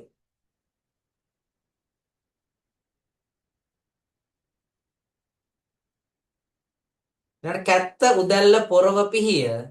ඒතර ඔය 4 ගත්තාම උතින් වඩා ගැළපෙන උත්තරේ තමයි අංක 2 උදැල්ල කියන එක. කැත්ත, පොරව, පිහිය කියන තුනම අපිට භාවිතා කරන්න වෙන්නේ ගස් කපන්න. හැබැයි උදැල්ල කියන එක ඒකට භාවිතා කරන්න බෑ. ඒ නිසා අංක 2 තමයි උත්තරේ වෙන්නේ උදැල්ල. ත්‍රිකෝණය, චතුරස්‍රය, සුජුකෝණාශ්‍රය, වෘත්තය. ත්‍රිකෝණයේ කෝණ තියෙනවා, චතුරස්‍රයේ කෝණ තියෙනවා, සුජුකෝණාශ්‍රයේ කෝණ තියෙනවා. වෘත්තයේ කෝණ නැති නිසා අංක 4 විදිහට උත්තරේ සලකන්න පුළුවන්. එතකොට 1ට 2, 16ට 2, 17ට 4, 18ට 1, 19ට 2, 20ට 4. කොහොම තමයි උත්තර ටික ගැලපෙන්නේ. උත්තර ටික ගැලපෙන්නේ ඔන්න ඔහොම. හරි. right. ඊළඟට අපි මෙන්න මේ ප්‍රශ්නය කරමු. 11 සිට 15 දක්වා විනාඩි 10ක් මම දෙනවා ප්‍රශ්නෙට. 11:45ට අපි බලමු. විනාඩි 10ක් දෙනවා ඉක්මනට කරන්න.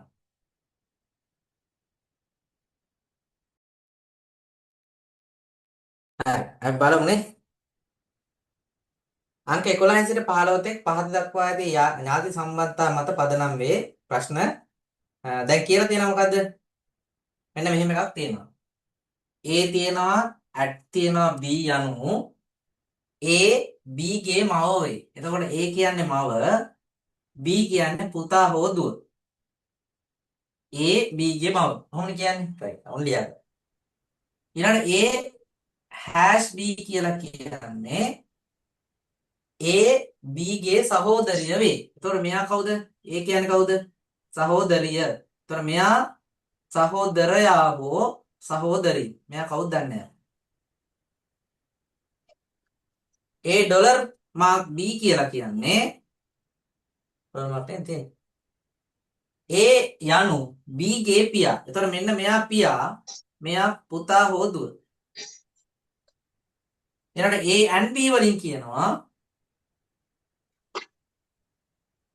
A B ගේ සහෝදරයා වේ. එතකොට මෙයා සහෝදරයා, මෙයා සහෝදරයා හෝ සහෝදරිය.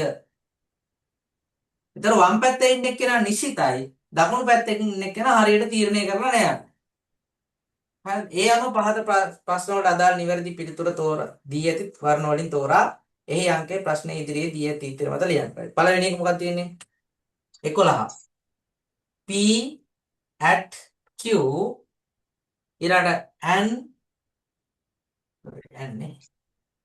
and R dollar mark S කොහොමද තියෙන්නේ?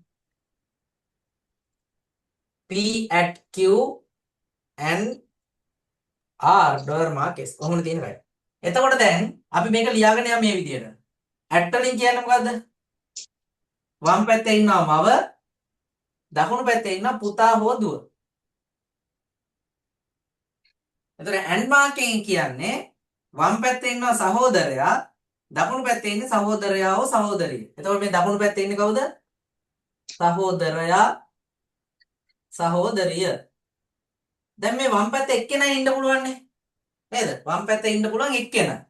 එතකොට දැන් වම් පැත්තේ මේ එක්කෙනාට අදාළව අපිට පේන්න වෙන්නේ කවුද? සහෝදරයා කියන එක. එතකොට මෙන්න මෙයා කාන්තා චරිතයක් වෙන්න බෑ Q කියන කෙනා. එහෙනම් මෙතන දුව කියන කෙනා ඉන්න බෑ. මෙයාට අදාළව මෙතන ඉන්නේ කවුද? සහෝදරයා.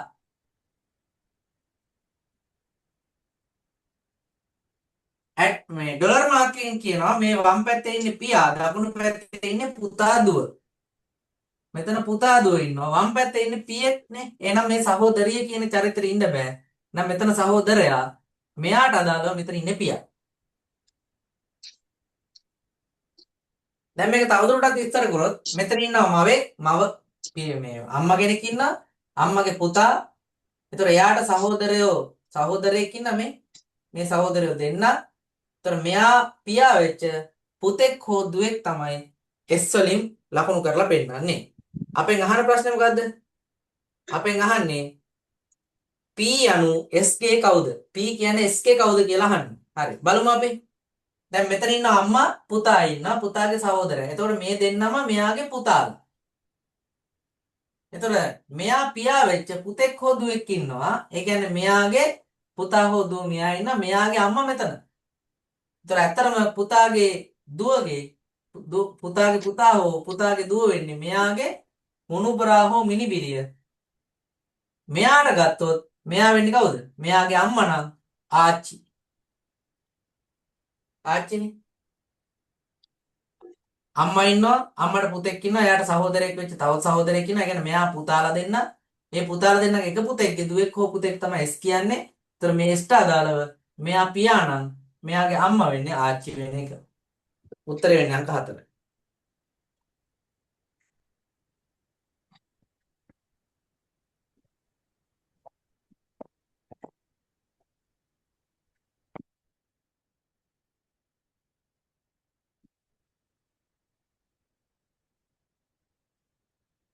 ඊළඟ අංක 12 P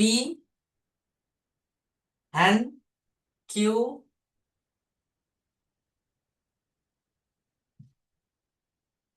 are dollar mark S.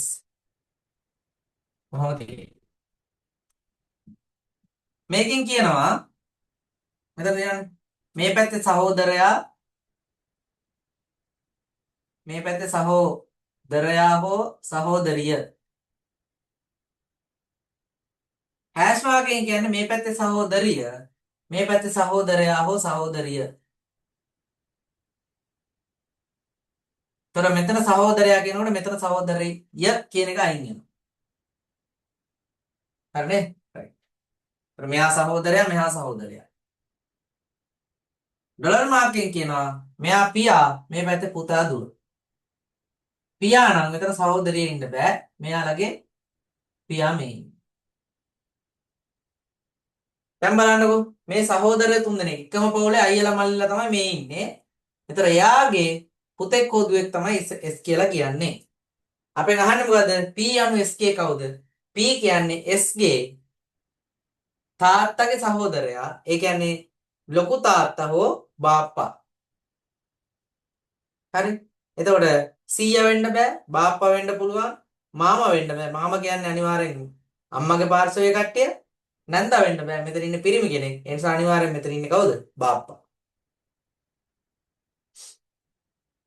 බාප්පා. මෙයා පුරුදුනාම හරි මේ කියන්නේ ආස හිතන මේව කරගෙන යන්න.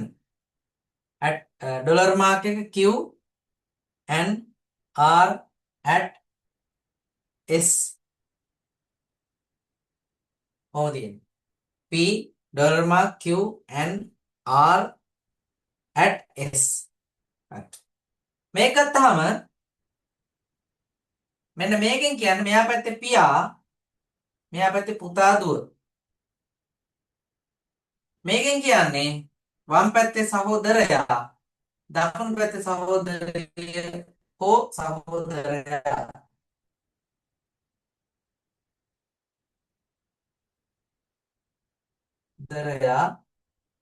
සහෝදරිය වම් පැත්තේ සහෝදරයා නිසා මේ පැත්තේ දුව ඉන්න බෑ මෙතන ඉන්නේ සහෝදරයා ඇට් එකෙන් කියන්නේ වම් පැත්තේ මව මේ පැත්තේ පුතා දුව මව නම් සහෝදරයාට එන්න බෑ මෙයාගේ මව අපෙන් අහන්නේ S නම් Q යනු SK කවුද Q කියන්නේ SK කවුද කියලා අහන්න පියා ඉන්නවා පියාගේ පුතා මෙතන සහෝදරයා සහෝදරිය ඒ කියන්නේ පුතයි දුවයි ඉන්න පවුලක තාත්තා මෙයා ඒතර පුතා දුව ඉන්නවා මෙයාගේ දුවෙක් ඉන්නවනේ තව පුතෙක් ඉන්නවා ඒතර අම්මා ඉන්නවා අම්මගේ සහෝදරයා කියන්නේ අනිවාර්යයෙන්ම දැන් මෙයාගේ සම්බන්ධනේ අහන්නේ ඒතර මෙයා අම්මගේ සහෝදරයා නම් අම්මගේ සහෝදරයා අනිවාර්යෙන් මාමා වෙනවා එහෙනම් මෙයාට මෙයා වෙන්නේ මාමා උත්තරේ වෙන්නේ මොකද්ද අංක 3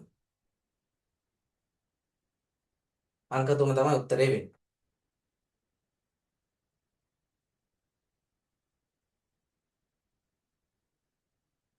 ඊළඟ P hash Q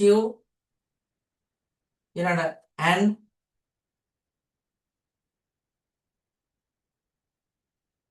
R dollar mark S කොහොමනම්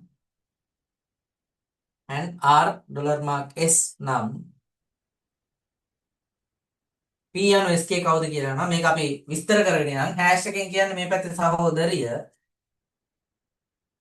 මේ පැත්තේ සහෝදරයා හෝ සහෝදරිය and එකෙන් කියනවා මේ පැත්තේ සහෝදරයා එහෙනම් සහෝදරියට ඉන්න බෑ මේ පැත්තේ ඉන්නේ සහෝදරයා හෝ සහෝදරිය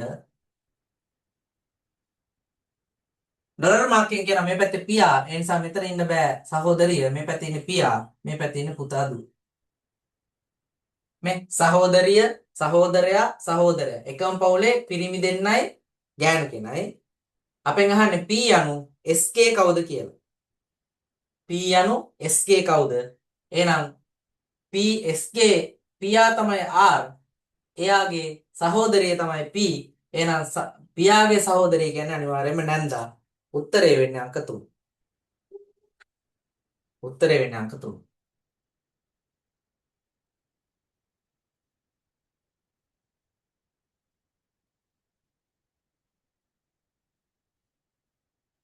ඊළඟට P at Q hash R at S නම් ලියාගෙන යනවා P at නම් මේ පැත්තේ මව මේ පැත්තේ පුතා දුව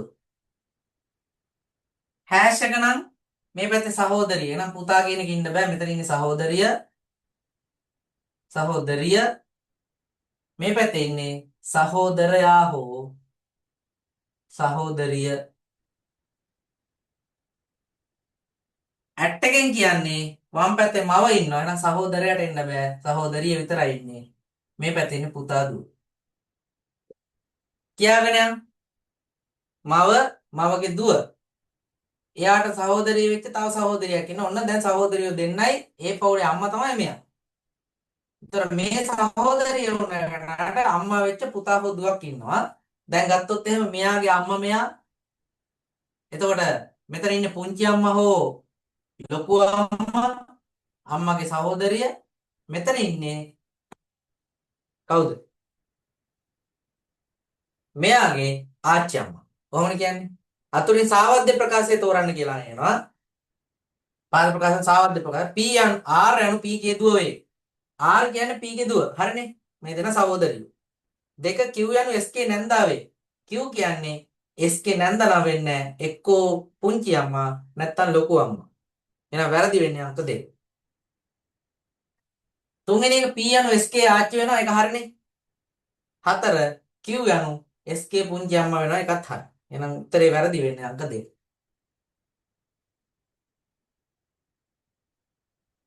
හරි නේද? right. එතකොට 6 සිට 10 දක්වා තියෙන්නේ සංඛ්‍යා රටා ගානක්. සාමාන්‍යයෙන් විභාගෙ එන්න පුළුවන් ඔය වගේ ප්‍රශ්න පහ. මගේ නම් උපදේශ සාමාන්‍යයෙන් සංඛ්‍යා රටා වෙනුවෙන් ලොකු කාලයක් අපි වැය කරන්නේ අපිට වෙලාව තිබ්බොත් විතරක් කරන ප්‍රශ්න ටිකක් තමයි සංඛ්‍යා රටා කියලා කියන්නේ. වෙලාව තිබ්බේ නැත්නම් ඒකට නිකන් ඔහි ඉරි පහක් ගහලා එන එක තමයි මගේ උපදේශ වෙන්නේ. මොකද සංඛ්‍යා රටා වලට කාලය වෙන් කරොත් එහෙම අපිට සමහරට මුළු පේපරේම තියෙන කාලය නැති වෙලා යන්න පුළුවන්. ඊළඟට උඩින් තියෙන ප්‍රශ්න පහ සාමාන්‍යයෙන් පේපර් එක ආපු ලේසි ප්‍රශ්න පහ. ওই වගේ ප්‍රශ්නත් අපේ පේපර් එක මැද යෙදෙන්න පුළුවන්. ඒ නිසා අපි ඉස්සරහට අපි සාකච්ඡා කරමු ඔය පේපර් එක හැදෙන්නේ කොහොමද? පේපර් එකේ ප්‍රශ්න තෝරා ගැනීමේදී පාවිච්චි කරන ට්‍රික්ස් මොනවද? අපිට ලේසියෙන් මේකේ උත්තර ලියා ගන්න පුළුවන් ක්‍රමවේද මොනවද කියලා අපි ප්‍රැක්ටිස් කරගෙන යමු. එහෙනම් අපි අද දවසේ කතා කරන ටික උතරින් නතර කරනවා. ඔය ප්‍රශ්න ටික නැවත අපි සාකච්ඡා කරනවා තැන් වලදී. එනිසා ওই ප්‍රශ්න තුනත් හදන්න අපි ලබන 11 වෙනිදා බදාදා රාත්‍රී 8:30ට පන්ති ආරම්භ කරනවා. පන්ති වල සම්බන්ධ වෙන්න කැමති කට්ටිය අර මගේ ඇඩ් එකේ තියෙනවා යටින් account number ටික. ඒ account number එකට රුපියල් 2000ක මුදලක් බැර කරලා ඒකේ නම්බර් එකක් දාලා තියෙයි. ඒකට WhatsApp කරලා අදාළ group එකට ඇඩ් වෙන්න පුළුවන්. ඒතර මුදලක් අය කරනවා. ඒ මුදල වෙනුවෙන් මම දවස් 6ක් මාසයකට ආවරණය කරන්න බලාපොරොත්තු වෙනවා. දවස් 6ක් අපි පන්ති කරන එක මාසයක් වෙනුවෙන්. ඒතර පෙබරවාරි මාසේ පන්තිය තමයි ඔය 2:11 ආරම්භ වෙන්නේ. කැමති කට්ටිය සම්බන්ධ වෙන්න. සම්බන්ධ වුණා කියලා කිසි ප්‍රශ්නයක් නැහැ. තමන්ගේ කැමැත්තනේ ඒක. හරි යාළුවෝ ඉන්නවා නම් එන්න කැමති නම් සම්බන්ධ කරන්න. මොකද ෆිසිකල් ක්ලාස් එක කරනකොට මේකේ තියෙන කාලය ඉතුරුයි, වෙලාව ඉතුරුයි, මහන්සිය ඉතුරුයි, හැම දෙයක්ම තියෙනවා. ඒ නිසා එන්න කැමති කවුරු හරි ඉන්නවා නම් අපේ කලාපය හෝ පිට කලාපවල හෝ කොහේ හරි සීමිත හෝ විවෘත හෝ කවුරු උනත් කමක් නැහැ. සම්බන්ධ කරන්න. කැමති කට්ටිය ලබන බදාදා තියෙන පන්තියට සම්බන්ධ වෙන්න. right. එහෙනම් මොනවද ප්‍රශ්න තියෙනවද?